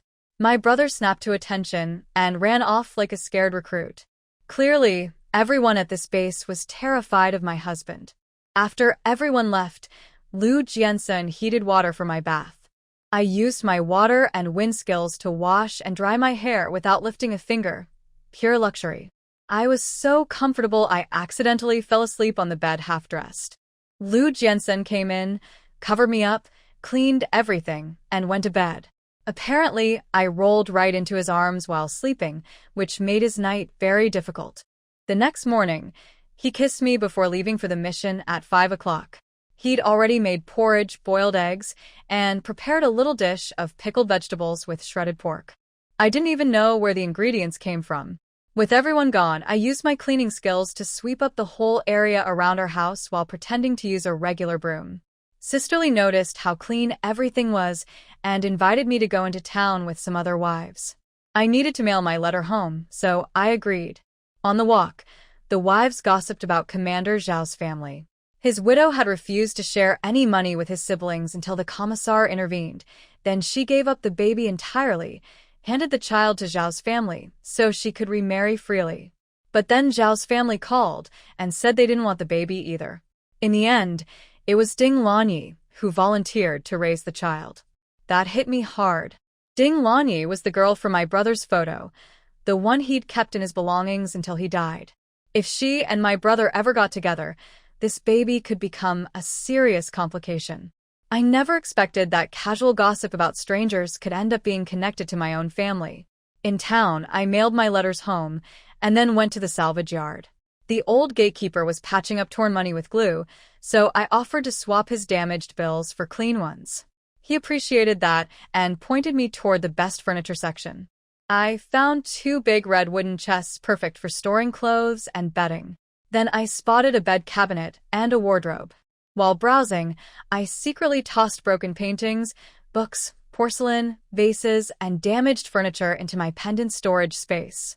Everything came out perfectly restored in the showroom, smashed vases made whole, torn paintings fixed. It felt amazing. I found a pile of destroyed traditional medicine cabinets and tiny porcelain medicine bottles. I quietly collected those too. To avoid suspicion, I brought a jewelry box to the front as a regular purchase. Then I spotted a beautiful painted water jar and asked the old man if he had more. He led me to a back room that was much bigger than expected, full of gorgeous ceramics and half the space piled with books of every kind. He said people buy them for kindling. I felt sad about that. Many were banned in this era, especially foreign books. I secretly stored as many good ones as I could in my pendant space and filled 3 burlap sacks with the rest. A delivery truck arrived with new items. The old man showed me 3 elegant small wooden boxes, 2 rosewood dome-top chests, and an intact carved dish cabinet. He gave me everything including delivery for 15 yuan total, plus 2 pickling jars as a bonus. I carried the small boxes home myself, secretly storing them in my pendant space when nobody was looking. The larger furniture was delivered to the family compound, and neighbors came to watch and help. Sisterly laughed, saying she never expected someone as young and pretty as me to go digging through a salvage yard for bargains. The neighbors admired my salvage yard finds, and I told them everything cost only about 10 yuan, much cheaper than buying new. After everyone left, I secretly swapped each piece through my pendant space. The carved dish cabinet went into the kitchen looking brand new. While processing the 3 sacks of books, my system suddenly leveled up to level 2. The upgrade came with new features. I could now choose between a standard replacement or an upgraded version. Books could become hardcover editions with better paper. I converted all my books to the nicer format. But I learned an important rule the hard way. When I tried putting an already swapped book back in for a second time, it came out as a blank book with no text. No double dipping allowed. At least the blank books could work as notepaper. I also discovered the system could now make change. A 1 yuan bill could become 2 50-cent bills. The upgrade was really useful. When Sisterly came over later, she was amazed at how clean and new my washed furniture looked. I offered to help clean her stuff too since I had the well. She was thrilled and literally carried her heavy carved dish cabinet over on her shoulders by herself. That woman's strength was incredible. I cleaned her cabinet using my water skills and garbage decomposition technique instead of swapping it through the space. Her furniture had cracks and broken carvings that would look suspicious if they suddenly repaired themselves. Even so, it came out sparkling clean. She was delighted and hauled it back home at a full sprint. I watched her go, genuinely envious of her energy. Sisterly was something else. I secretly swapped Sisterly's burned pots and old thermos bottles for new ones through my pendant space. When she came back with Feng Xia and saw everything looking brand new, she was amazed at my cleaning skills. Feng Xia asked if I could wash an ink-stained coat. I said sure, and invited them both to bring over anything they needed washed, bedsheets, quilts, whatever. I had the well and some sunshine. Soon they were both hauling over armloads of laundry. I set up a clothesline between two trees on the empty patch beside our yard.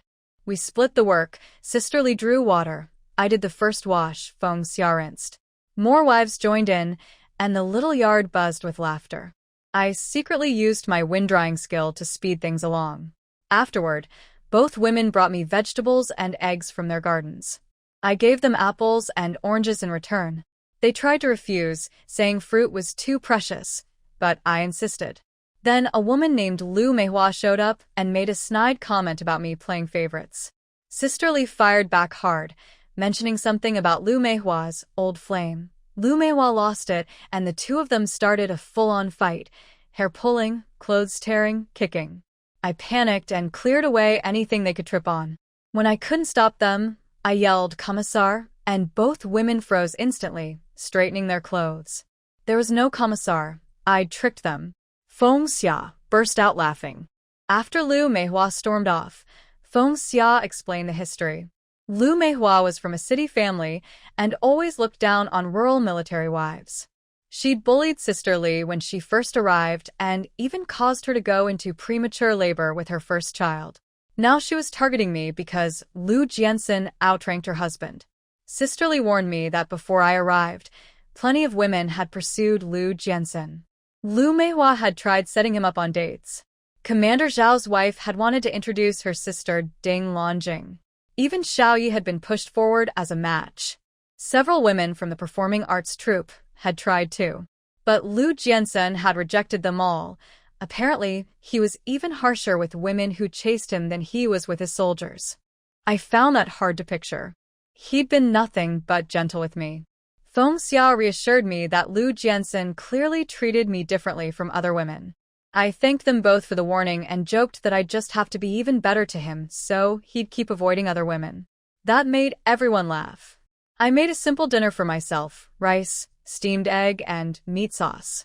I prepared some vegetable dumplings for Lu Jianxin in case he came back late. He didn't come home that night. A violent thunderstorm woke me at 4:30 in the morning.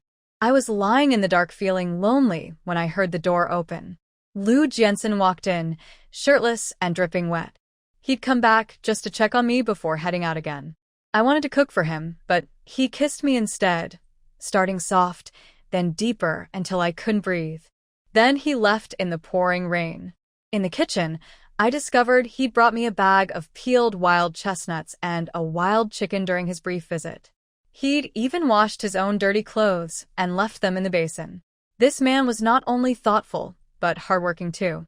I made sugar-roasted chestnuts and ate them while watching the rain. The rain got worse.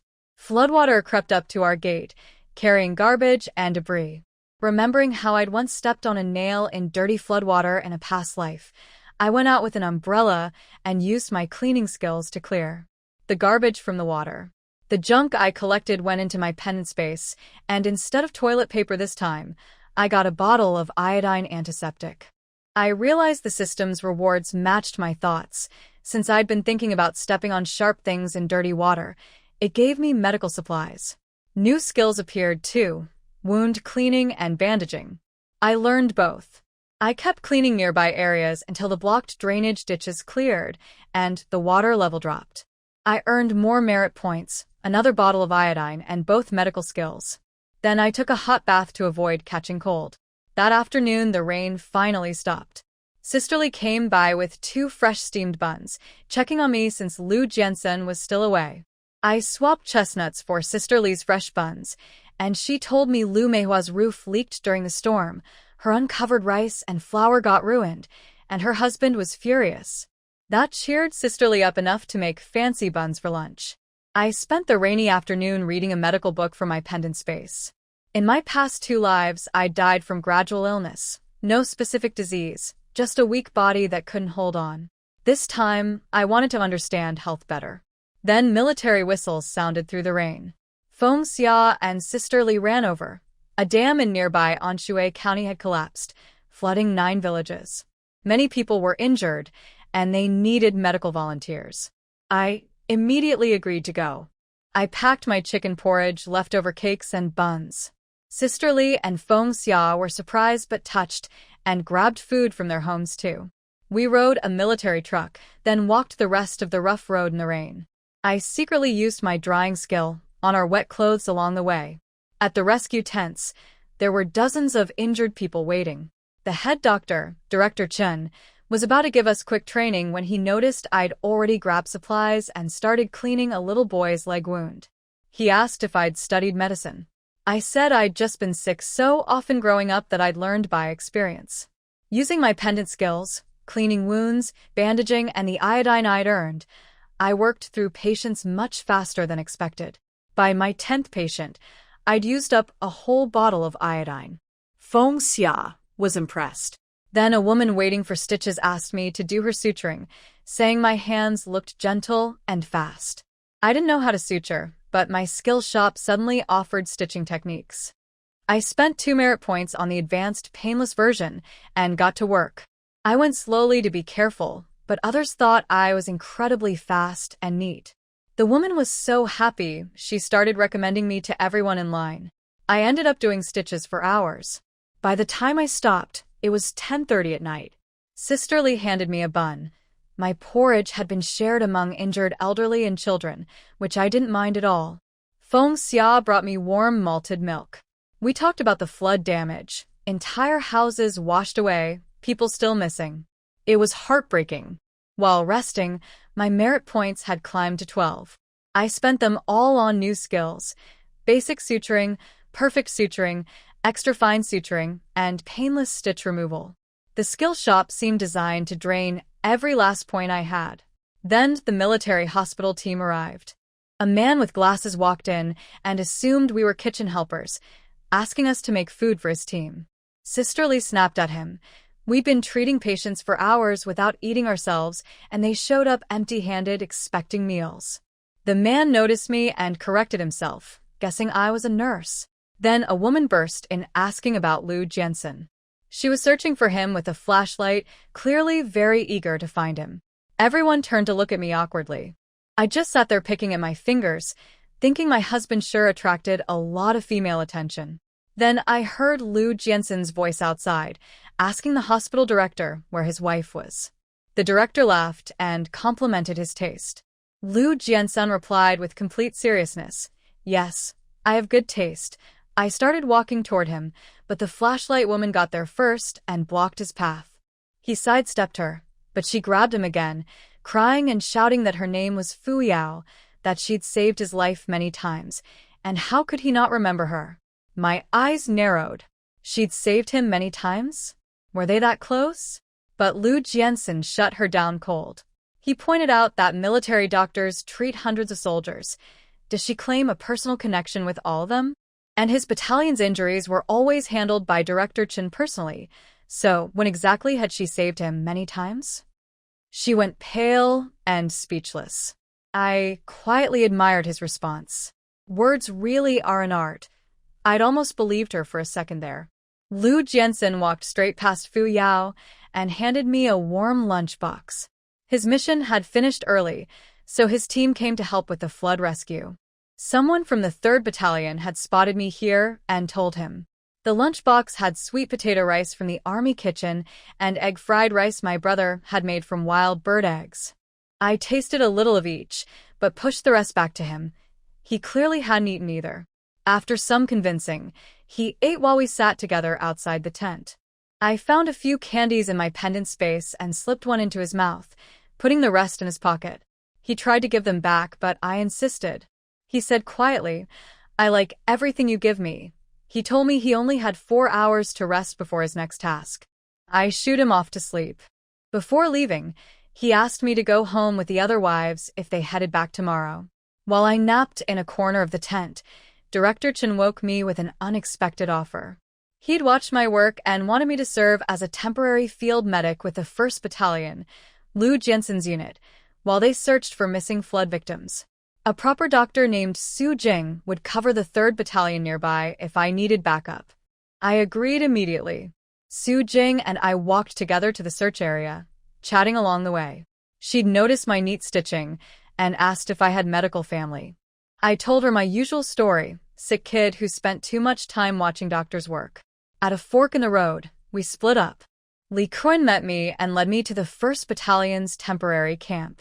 It was just an empty field with one tent. Everyone else was out on the search mission. Lee Kun told me there was a cot and a military coat inside, and he'd stand guard outside. Sitting alone in that quiet tent, I felt a bittersweet ache. Liu Jiansen had arranged this, so I'd have somewhere decent to rest. Even in the middle of a disaster rescue, he was thinking about me. I felt bad letting Lee Kun stand guard in the cold while I slept, so I suggested we build a fire.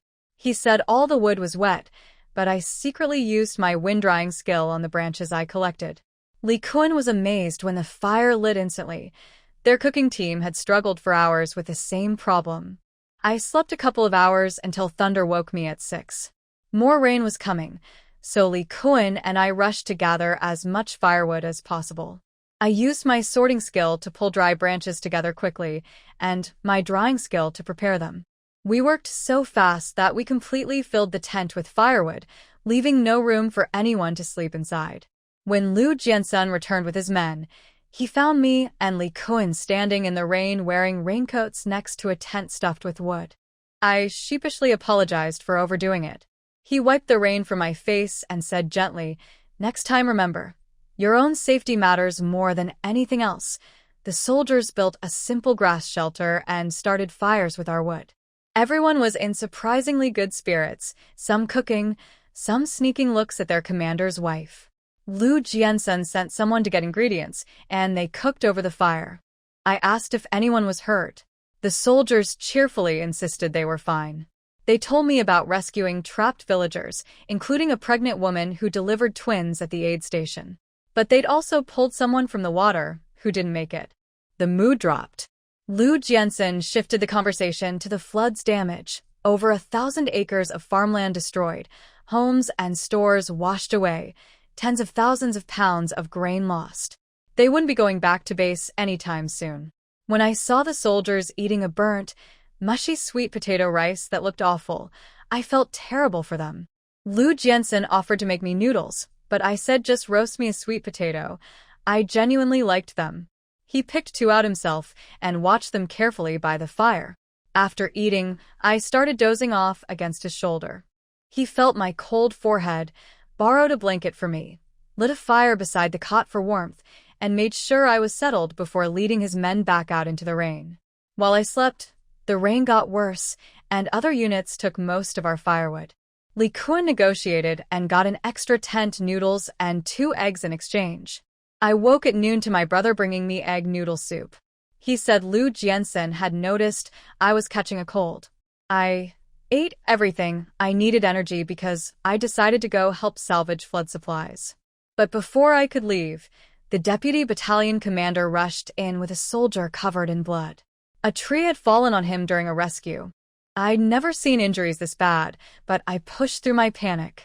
I stopped the bleeding, cleaned the wounds, and used my perfect level stitching skill on his face since the cut ran from his eye to his scalp. Then I noticed his hand was dislocated. A new skill popped up just in time, bone resetting. I learned it and snapped his joint back into place. The sudden pain made him scream so loud that Dr. Su, who was running over, nearly tripped. When Su Jing examined him, she found he likely had broken ribs and needed hospital care immediately. He was rushed out. My brother was stunned by everything he'd seen me do, especially the bone resetting. I told him it was like fixing the jointed wooden dolls Grandpa used to give me as a kid. He clearly didn't believe me. After he went to rest, I wandered toward the flooded area. Lee Kun chased after me, worried I'd get hurt. I started pulling things from the water. A broken wooden basin that cleaned up nicely, a chipped iron pot that was still usable, a bolt of muddy cotton fabric that came out clean after scrubbing. I sent Lee Kun back to camp with each load. Once he was gone, I pulled broken furniture from the water and tossed it all into my pendant space. But something was different this time. Instead of restored furniture, the showroom only produced stacks of wooden planks. One option was regular planks, the other was slightly smoother ones. I was confused. Why didn't the broken furniture come back as new furniture like before? I suddenly understood a new rule. At level 2, only properly crafted furniture could be swapped for new furniture. Everything else just became raw wooden planks. I also learned a solidifying skill that could magically reassemble broken objects if all the pieces were nearby. I realized if I'd known this earlier, the soldier with broken ribs might not have needed emergency transport. These skills could combine in powerful ways. More reason to keep doing good deeds for merit points. I got to work salvaging things from the floodwater. Using my skills, I restored 3 tables, 7 chairs, a bed, a cabinet, and 2 buckets. Li Kuan was amazed and ran to get help carrying everything back. Then trouble found me.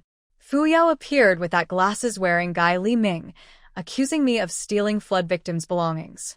I told her I was helping people, not robbing them. She insisted I'd said I was taking things home and got Li Ming to back up her lie. I fired back. I said I'd report them both for abandoning patients to flirt by the river and that I'd seen him touching her waist. If she wanted to play the false accusation game, I could play too. She lost control and charged at me, trying to shove me into the water.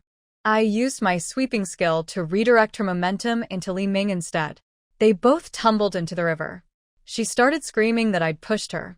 I yelled back that they were trying to drown themselves together in a lover's suicide pact. When people arrived, witnesses confirmed they'd seen the two of them embracing in the water. Li Kuan's soldiers were furious. They'd seen Fu Yao charge at me. Li Kuan sent word to the commissar and the military hospital leadership. That evening, I was called to the command tent. Lu Jiansen was already there. He looked me over and said calmly, "Don't be afraid. I'm here." The commissar asked me to explain what happened. Fu Yao jumped in first, swearing she hadn't lied. I kept my composure and said she'd tried to push me into the river. I dodged, and she'd fallen into Li Ming's arms and they'd gone in together. Director Chen asked me directly, "Why would Fu Yao want to push me?" When the commissar asked me why Fu Yao wanted to push me, I told the whole truth. First, she'd been looking for Lu Jiansen the night before and didn't know he was married. When she found out, she was furious and claimed she'd saved his life many times. Second, she was jealous that Director Chen had assigned me as a field medic to Lu Jiansen's battalion. She and Li Ming had come specifically to frame me, accusing me of stealing flood supplies. They'd openly plotted together right in front of me, saying 2 witnesses would beat one. When I called them out, she tried to shove me into the river. I didn't leave out a single detail, including the part about yelling that they were committing a lover's suicide when they fell in the water. I admitted I'd said it out of anger. Lu Jiansen was radiating murderous fury. He stood up and told Director Chen to handle it, adding that a military hospital shouldn't become a garbage dump. Then he grabbed my hand and walked out. The commissar backed me up. 6 soldiers had witnessed everything. He told Director Chen that doctors claiming patients owed them personal debts was unacceptable. Director Chen agreed to handle it severely, then told Fu Yao and Li Ming they weren't fit to be military doctors. Li Ming immediately turned on Fu Yao, blaming everything on her. She scratched his face in response. Director Chen walked away from both of them. Meanwhile, the commanders were impressed by the supplies I'd salvaged. They even discussed offering me a job at the military hospital or base clinic. Under a tree, Lu Jiansen apologized for letting me get mistreated. I told him I wasn't upset. I'd gotten my revenge on the spot. He smiled and offered to teach me self-defense for the future. As he mentioned it was a family technique called Lu-style defense, my skill shop immediately offered it. I spent 1 merit point and learned it instantly, but the flood of combat moves hitting my brain made me dizzy and nearly collapse. Then another skill appeared, physical constitution upgrade, costing 5 points. I had exactly 5 left. I spent everything. My body felt different afterwards, stronger somehow. Lu Jiansen caught me when I wobbled and asked if I was okay. I told him I was just hungry, so he took me to eat. On the way, I kept wondering, why did my skill shop keep offering techniques connected to Lu Jiansen? Fu Yao and Li Ming were sent back to the military hospital in disgrace. Fu Yao called her friend Bai Wenyue, crying about how Lu Jiansen was married and how protective he was of me. Bai Wenyue, who turned out to be Lu Jiansen's second brother's wife, got very interested. She'd never imagined Liu Jiansen would care about any woman. She made plans to visit Qingbei during a National Day performance with her arts troupe, using it as an excuse to see Liu Jiansen. His second brother Jianya offered to go with her, desperate for any chance to spend time with his cold wife. Meanwhile, I got assigned a task I loved, helping the 1st Battalion salvage flood damage supplies from the area around the supply store. Liu Jiansen wouldn't let me do heavy work, so my job was to wash and clean everything they pulled from the water. This was perfect. All the damaged goods from the store were new items that had just gotten dirty or broken. I could secretly swap them through my pendant space without anyone being suspicious. In just over an hour, I earned 500 points. By noon, my system leveled up to level 3. But then I saw my new title, 1-star garbage purification specialist. My lifelong career path was apparently garbage cleanup. I felt conflicted about that. But when I opened the new professional skills menu, my mood completely changed. There was so much to learn: temperature control, dust removal, sterilization, deodorizing, freezing, disassembly, each costing just 1 merit point. I learned them all. Then master-level knife cutting and carving skills appeared, costing 5 points each. I learned those too. Then a 1-star repair skill for 4 points. The system clearly wanted to drain every last point I had, but I didn't mind. Skills were mine forever. I spent the afternoon working even harder to earn more merit. When Liu Jiansen said we were moving to a new salvage location, I was eager to keep going. Liu Jiansen told me the floodwater had dropped enough to see the rice fields at Longli Bend. The harvest was ruined but salvageable, so we were helping villagers rescue what we could. My job was picking up scattered rice along the shore. Sisterly ran over and told me the village leader had announced that any loose grain people collected was theirs to keep, including military wives. The villages had lost so much that they couldn't distribute rations, so this was their way of motivating everyone. I found a torn sack, swapped it for a new one through my pendant space, and started collecting rice from the water. Using my sweeping and sorting skills, I gathered half a sack quickly, then cleaned, sterilized, and deodorized it all at once. I tried putting the rice through my space to upgrade it. The options were rice ears, seedlings, or seeds. I chose seeds, but the quality was poor. When I put the seeds back in for a second swap, they turned into straw. The straw became ash. The ash became nothing. Lesson learned: don't keep downgrading things. I went back to collecting rice the normal way, cleaning and treating it with my skills but not swapping it. I gave everything I gathered to the village collective instead of keeping any for myself. That earned me a merit point and a new skill: porridge making mastery. Getting a cooking skill made me genuinely happy. I worked all day, collecting, cleaning, secretly drying grain with my wind skill when nobody was watching. By dark, I'd accumulated 22 merit points.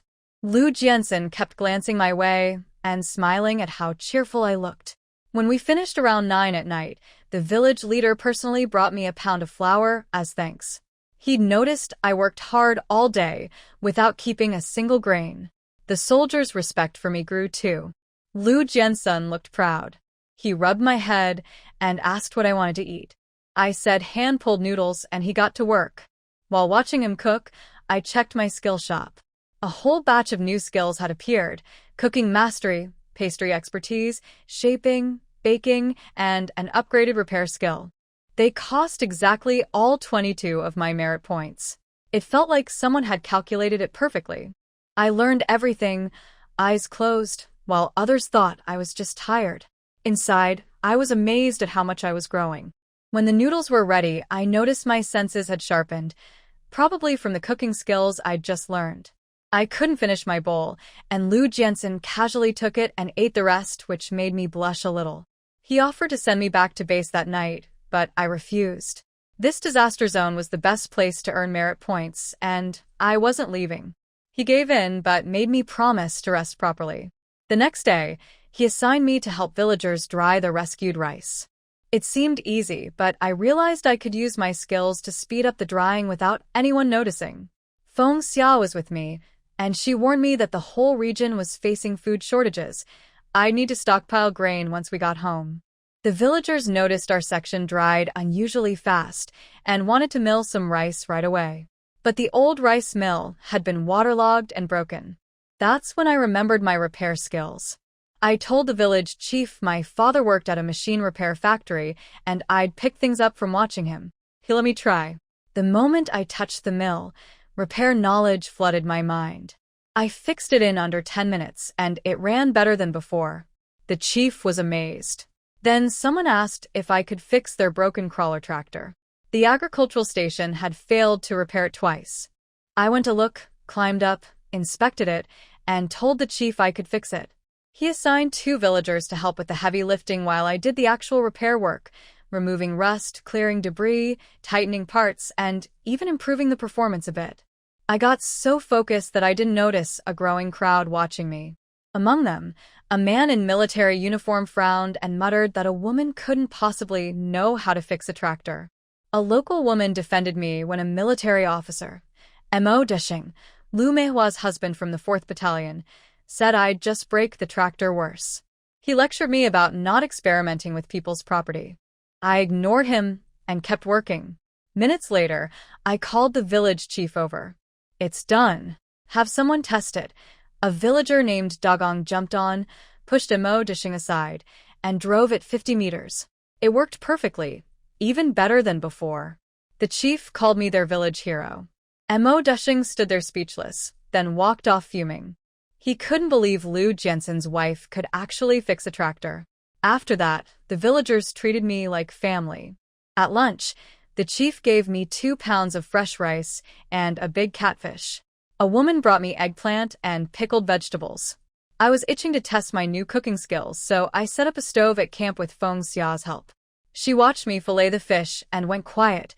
My knife work was fast and precise, the slices paper-thin and perfectly even. Even I was impressed with myself. I made fish slice porridge and braised catfish with eggplant. The porridge was incredible, soft, creamy, the fish tender and fragrant. Feng Xia said it was the best porridge she'd ever tasted. When the 1st Battalion returned, they smelled it from far away.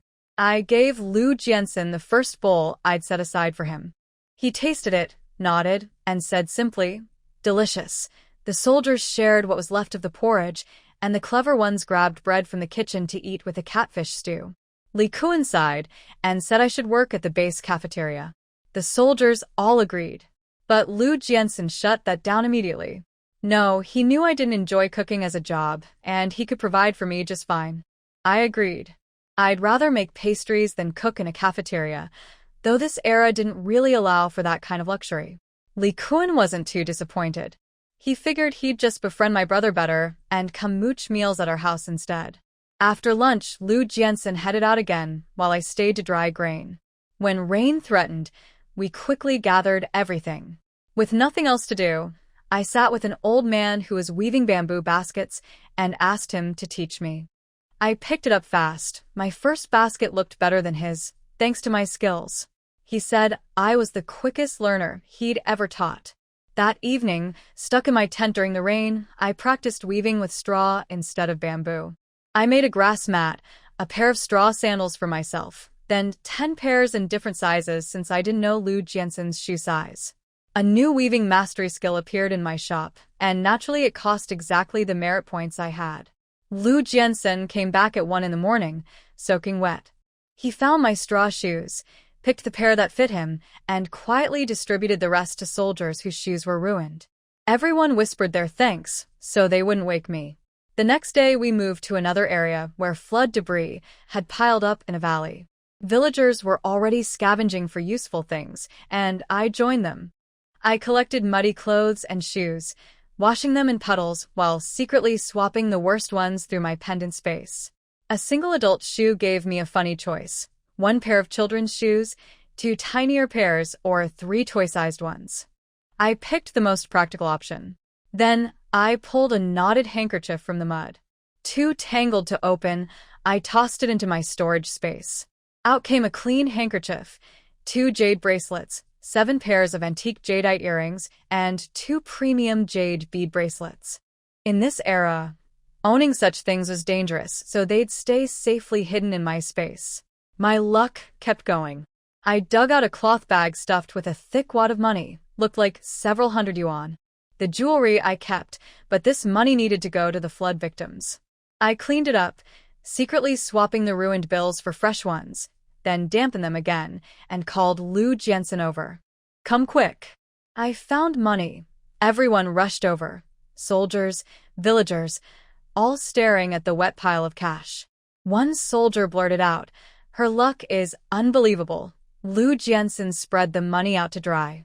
It totaled 1,231 yuan, a huge sum. When the village chief and commune secretary arrived, they confirmed it was the supply store's missing sales revenue.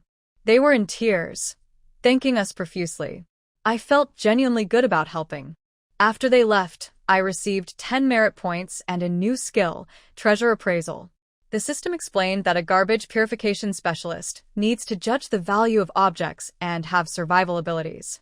That explained all the seemingly random skills I'd been learning. With the appraisal skill, my eyesight improved dramatically. I could see farther and more clearly. Then I noticed something strange. Several rocks in a nearby ravine were glowing green. I went to investigate and quietly tossed a small glowing stone into my storage space. It came out as a beautiful pure jade stone. They were all raw jade, every single glowing rock. I collected them all without hesitation. Some were large, some small, but all turned into gorgeous emerald jade pieces.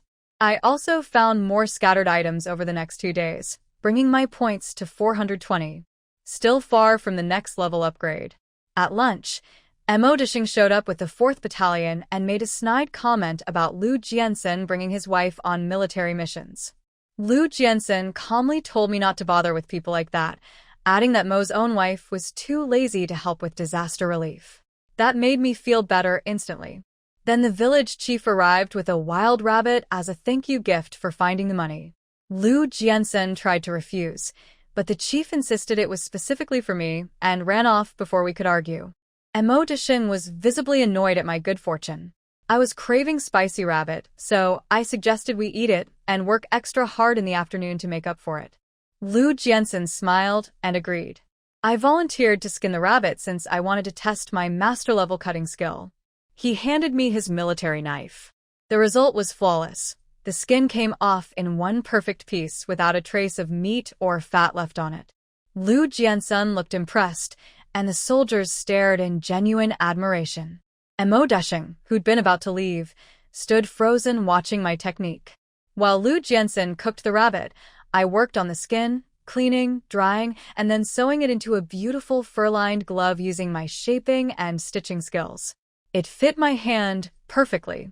Liu Jiansen noticed, and I could tell he was already planning to catch more rabbits for me. The rabbit meat was delicious even without all the right spices. I got a whole leg and was full before I could finish my rice. Mo Dishing sat nearby with his plain sweet potato rice, clearly envious. That afternoon, the battalion cleared rubble for reconstruction. Liu Jiansen told me to just do light sweeping, and the soldiers all shooed me away from heavy work. So I wandered over to a collapsed house, unusual because it was built with expensive green bricks, not the typical mud walls. I picked up a brick with a strange yellowish stain and tossed it into my storage space. Out came a gold brick. I nearly lost my mind. I searched the ruins and found over 20 more gold bricks hidden in the building materials. My conscience wavered, and I converted them all into gold bars. Quite a few gold bars. Then I did good work too. I collected and stacked usable bricks, secretly swapped broken ones for new ones, replaced damaged roof beams, and smeared them with mud so they looked old. I cleaned up debris and stacked tiles neatly. I asked Liu Jiansen to help remove the fallen tree crushing the house, and his team sawed it apart while I kept sorting materials. My points climbed to 2,600. While walking through the village, I spotted Mo Dishing hiding in an empty building smoking expensive Peony brand cigarettes, the same brand I'd seen in that suspicious cigarette box exchange on the train. That struck me as odd. Back with Liu Jiansen, I mentioned it casually. His expression shifted. Apparently, Mo Dishing publicly claimed he never smoked. Liu Jiansen told me quietly to stay away from Mo Dishing and never engage with him. I agreed without asking more questions, but something about that man felt wrong. By evening, my system leveled up to beginner level 4. The skill shop now had a golden booklet listing incredible advanced skills: weather observation, flame attacks, lightning blasts, space compression. But they cost enormous amounts of merit points. Then everything went wrong. The golden booklet turned black, and a warning flashed in my mind. The temporary owner of the system's companion space harbors extreme malice toward the host. Skill shop is now closed. Territory battle activated. You must master the lightning blast skill within 7 days, or your life will be in danger. I froze. Companion space? Another system existed alongside mine? And someone using it wanted me dead? I looked at my jade pendant. The balance scale carving had returned, but it was dark and lifeless, like a dying person. There really was a second system tied to this jade, and whoever controlled it was hostile. I pulled Liu Jiansen aside and showed him the dimming jade. He looked surprised. When I asked if there was another piece, he confirmed it. His grandfather had left him 2 matching jade pendants, rare paired stones called mother-child jade. He'd given me one and kept the other, but his piece had been stolen during a mission. That confirmed my worst fear. Whoever stole that jade now controlled the companion system and was coming after me. I needed to earn merit points desperately, at least 150 for the lightning blast skill, within 7 days. But I hadn't earned a single point today despite working all day. When I tried to tell Liu Jiansen about the system, my voice disappeared. I tried writing. My fingers wouldn't move. I couldn't share the secret. The system wouldn't let me. Liu Jiansen could see something was wrong with me and insisted I not stay alone. He arranged for me to ride a military truck to Qingbei City and stay with his youngest brother Jianlin, who had just transferred to the military hospital there. As a doctor, he could look after me. At the truck, Liu Jiansen piled on reminders. See the doctor if anything feels wrong. Don't tough it out. Buy whatever I want. Take care of myself. I promised I would. Then I watched him standing there as the truck pulled away, not moving until we disappeared from sight. Inside, I was calculating. 7 days. Hundreds of merit points. And I had to do it alone. On the truck, I chatted with the driver Xiao Su about the flood damage. He mentioned we had to take a long detour because fallen trees were blocking the shortcut through Shuangtuo Forest. The detour would take 4 or 5 hours instead of 2.5. But at the fork in the road, my enhanced eyesight spotted something worse. The bridge ahead on the detour route had partially collapsed. We would have driven right into it in the dark. That saved our lives. With no way forward and no room to turn around, I suggested we clear the blocked shortcut instead. Xiao Su doubted 3 people could move big trees, but I showed them how to use leverage with thick branches. Secretly, I used my sweeping skills to help roll the logs aside. We cleared over a dozen blockages in an hour. Each time, my merit points went up, 36 total from the road clearing alone. Then the truck broke down. While the driver fixed it, I walked ahead to check the road. I found puddles, so I froze the water with my ice skill, shattered it, and swept it away. Underneath were deep potholes that could trap our wheels.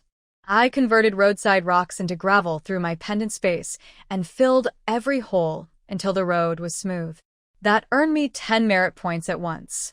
Serving the public really was the fastest way to earn them. While waiting for repairs, I wandered into the nearby forest and started collecting fallen branches. My space converted them into tree seedlings instead of firewood. So I planted them, poking holes in soft ground with sticks and tucking the saplings in. Planting trees earned merit points too. I kept going deeper into the woods, cleaning up debris and planting every seedling I got, until Xiao Su called me back. The rest of the drive went smoothly. We only had to stop 3 more times to clear obstacles before reaching Qingbei City. My merit points were climbing steadily, and I now had a plan. Road repair and tree planting could be my path to earning the points I desperately needed. We reached Qingbei Military Hospital at 1:30 in the morning. The driver waited until I was safely inside before leaving. The hospital was chaos. A textile factory had flooded and a building collapsed, injuring many workers. I was standing in the lobby wondering what to do when a warm voice behind me said, "Sister-in-law, I turned around and saw a young man in a white coat who looked like a softer version of Liu Jiansen. That was Jianlin, his youngest brother.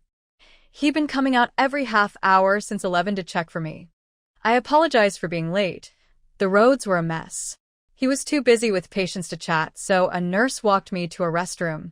She asked if I was Jianlin's girlfriend. I quickly corrected her. I was his sister-in-law, a military wife, just passing through from the disaster zone. She seemed relieved and became extra friendly. I figured she had a thing for Jianlin.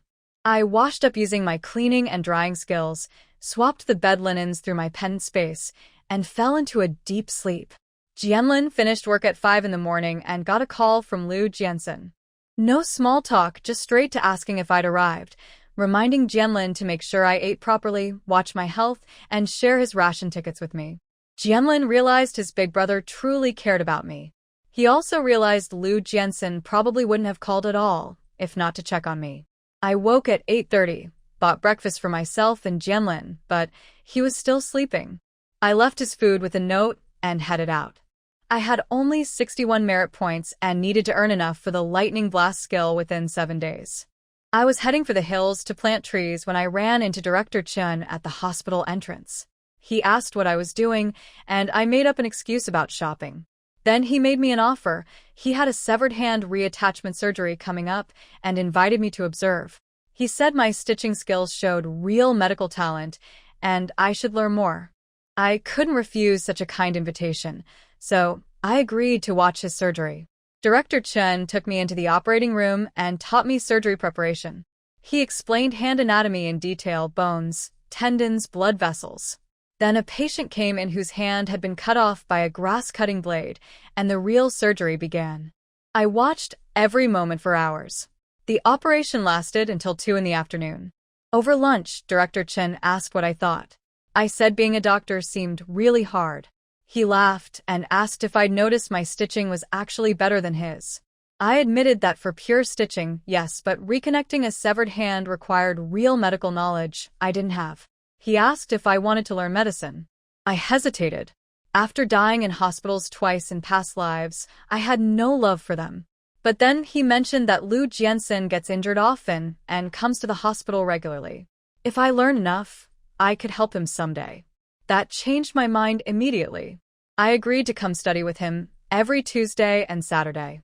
Afterward, I walked past the textile factory. It was closed after last night's accident. The guard was telling someone that tons of cotton had been ruined by floodwater and the factory might not make payroll.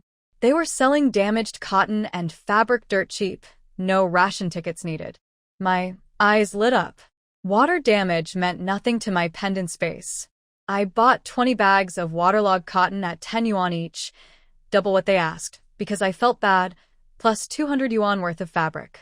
Once alone, I swapped everything through my storage and got perfectly clean, dry cotton. I went to the post office to mail 30 pounds of cotton to my parents. The staff was overwhelmed. Rain had soaked piles of letters and packages. While waiting, I secretly used my drying skill on their wet mail.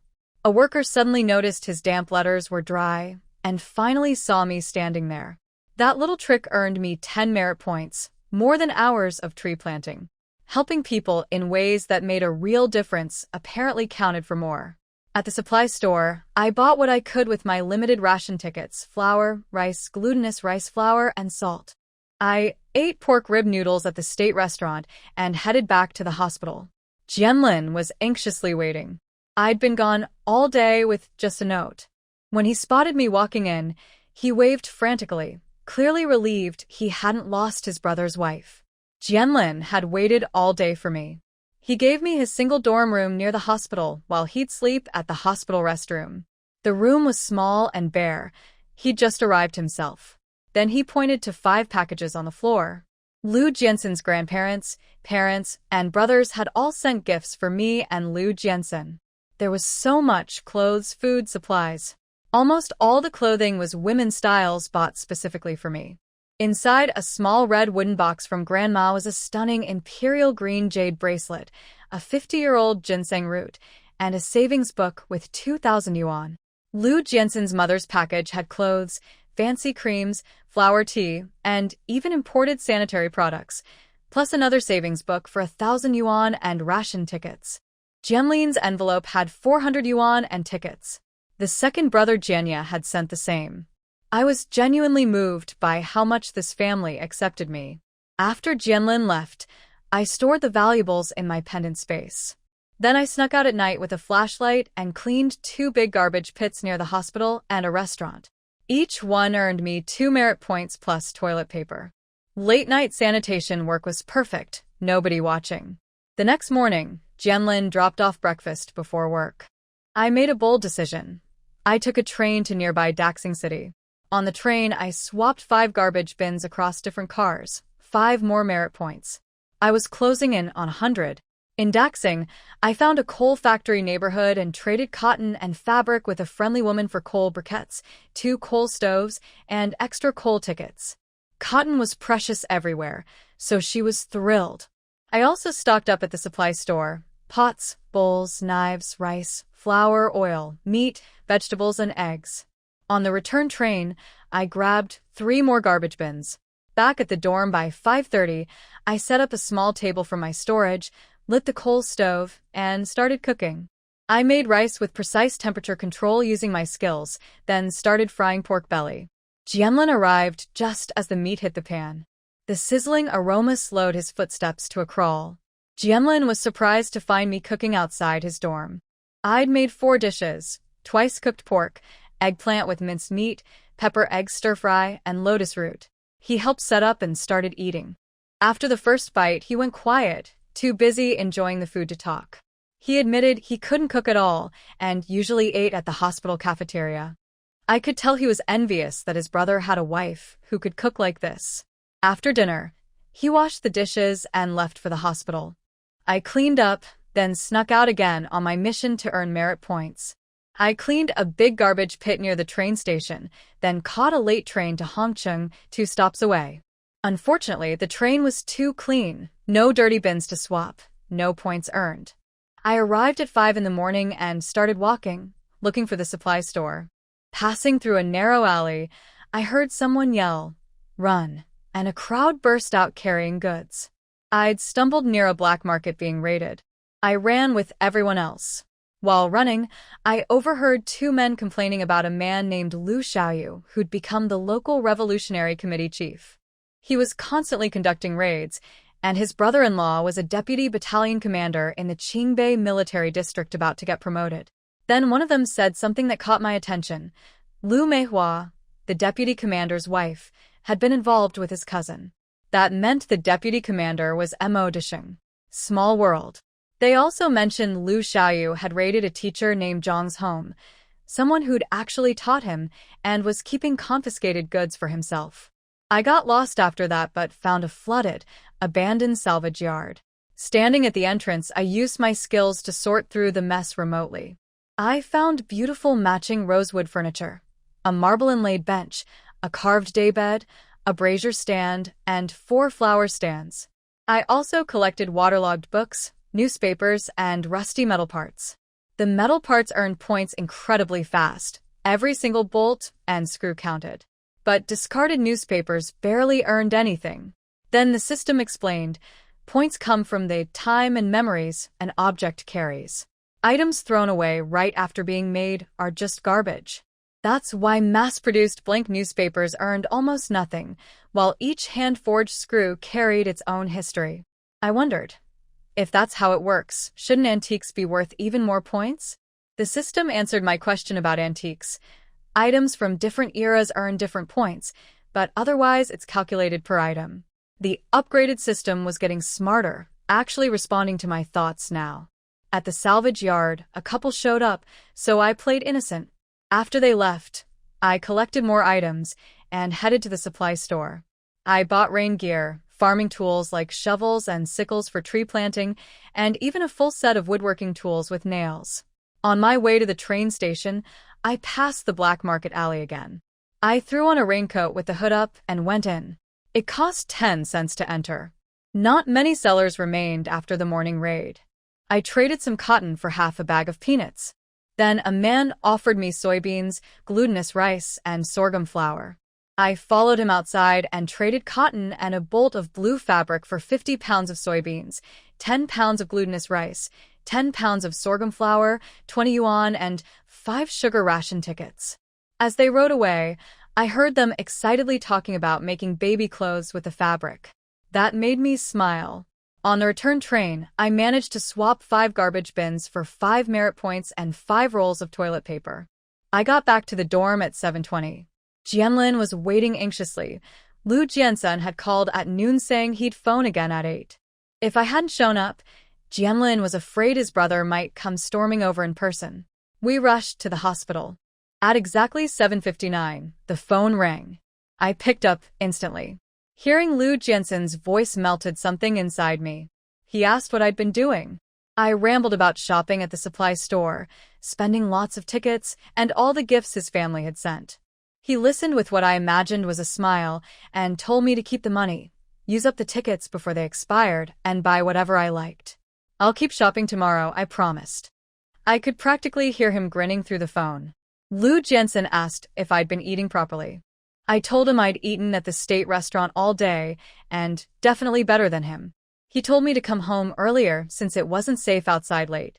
He clearly knew I'd been out late, but I smartly changed the subject. I told him about buying cheap flood-damaged cotton from the textile factory and asked for his family's address to send some. He suggested sending 30 pounds each to his grandparents and parents. I added 30 for his second brother's family and 30 for Jianlin. Everyone had given us generous gifts. He agreed and let me handle it. We talked for about 10 minutes. Before hanging up, I mentioned Director Chen's offer to teach me medicine twice a week. Lu Jiansun approved, but told me not to overwork myself. Back at the hospital, I ran into a chaotic scene. A pregnant woman had just died, and Jianlin was rushing to save the baby through emergency surgery. The husband was smashing walls in grief. In a quiet corner, I noticed a teenager with a bleeding arm. He was calmly waiting. He understood doctors prioritize serious cases. His wound turned out to be a knife cut, about 20 centimeters total. I got a nurse's permission and stitched him up in a treatment room. He was surprised at how neat and nearly invisible the stitching was. I told him to keep it dry and to call the police if he was in danger. He just nodded quietly. On my way out, a man stopped me carrying a little girl with stomach pain. I wasn't a real doctor, but I rubbed her belly the way my mother and grandmother used to do for me. The girl said she needed the bathroom. After that, she felt much better.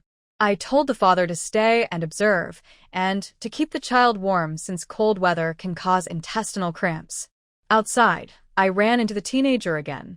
He offered to bike me home, but I told him I was staying nearby and he should hurry home before his family worried.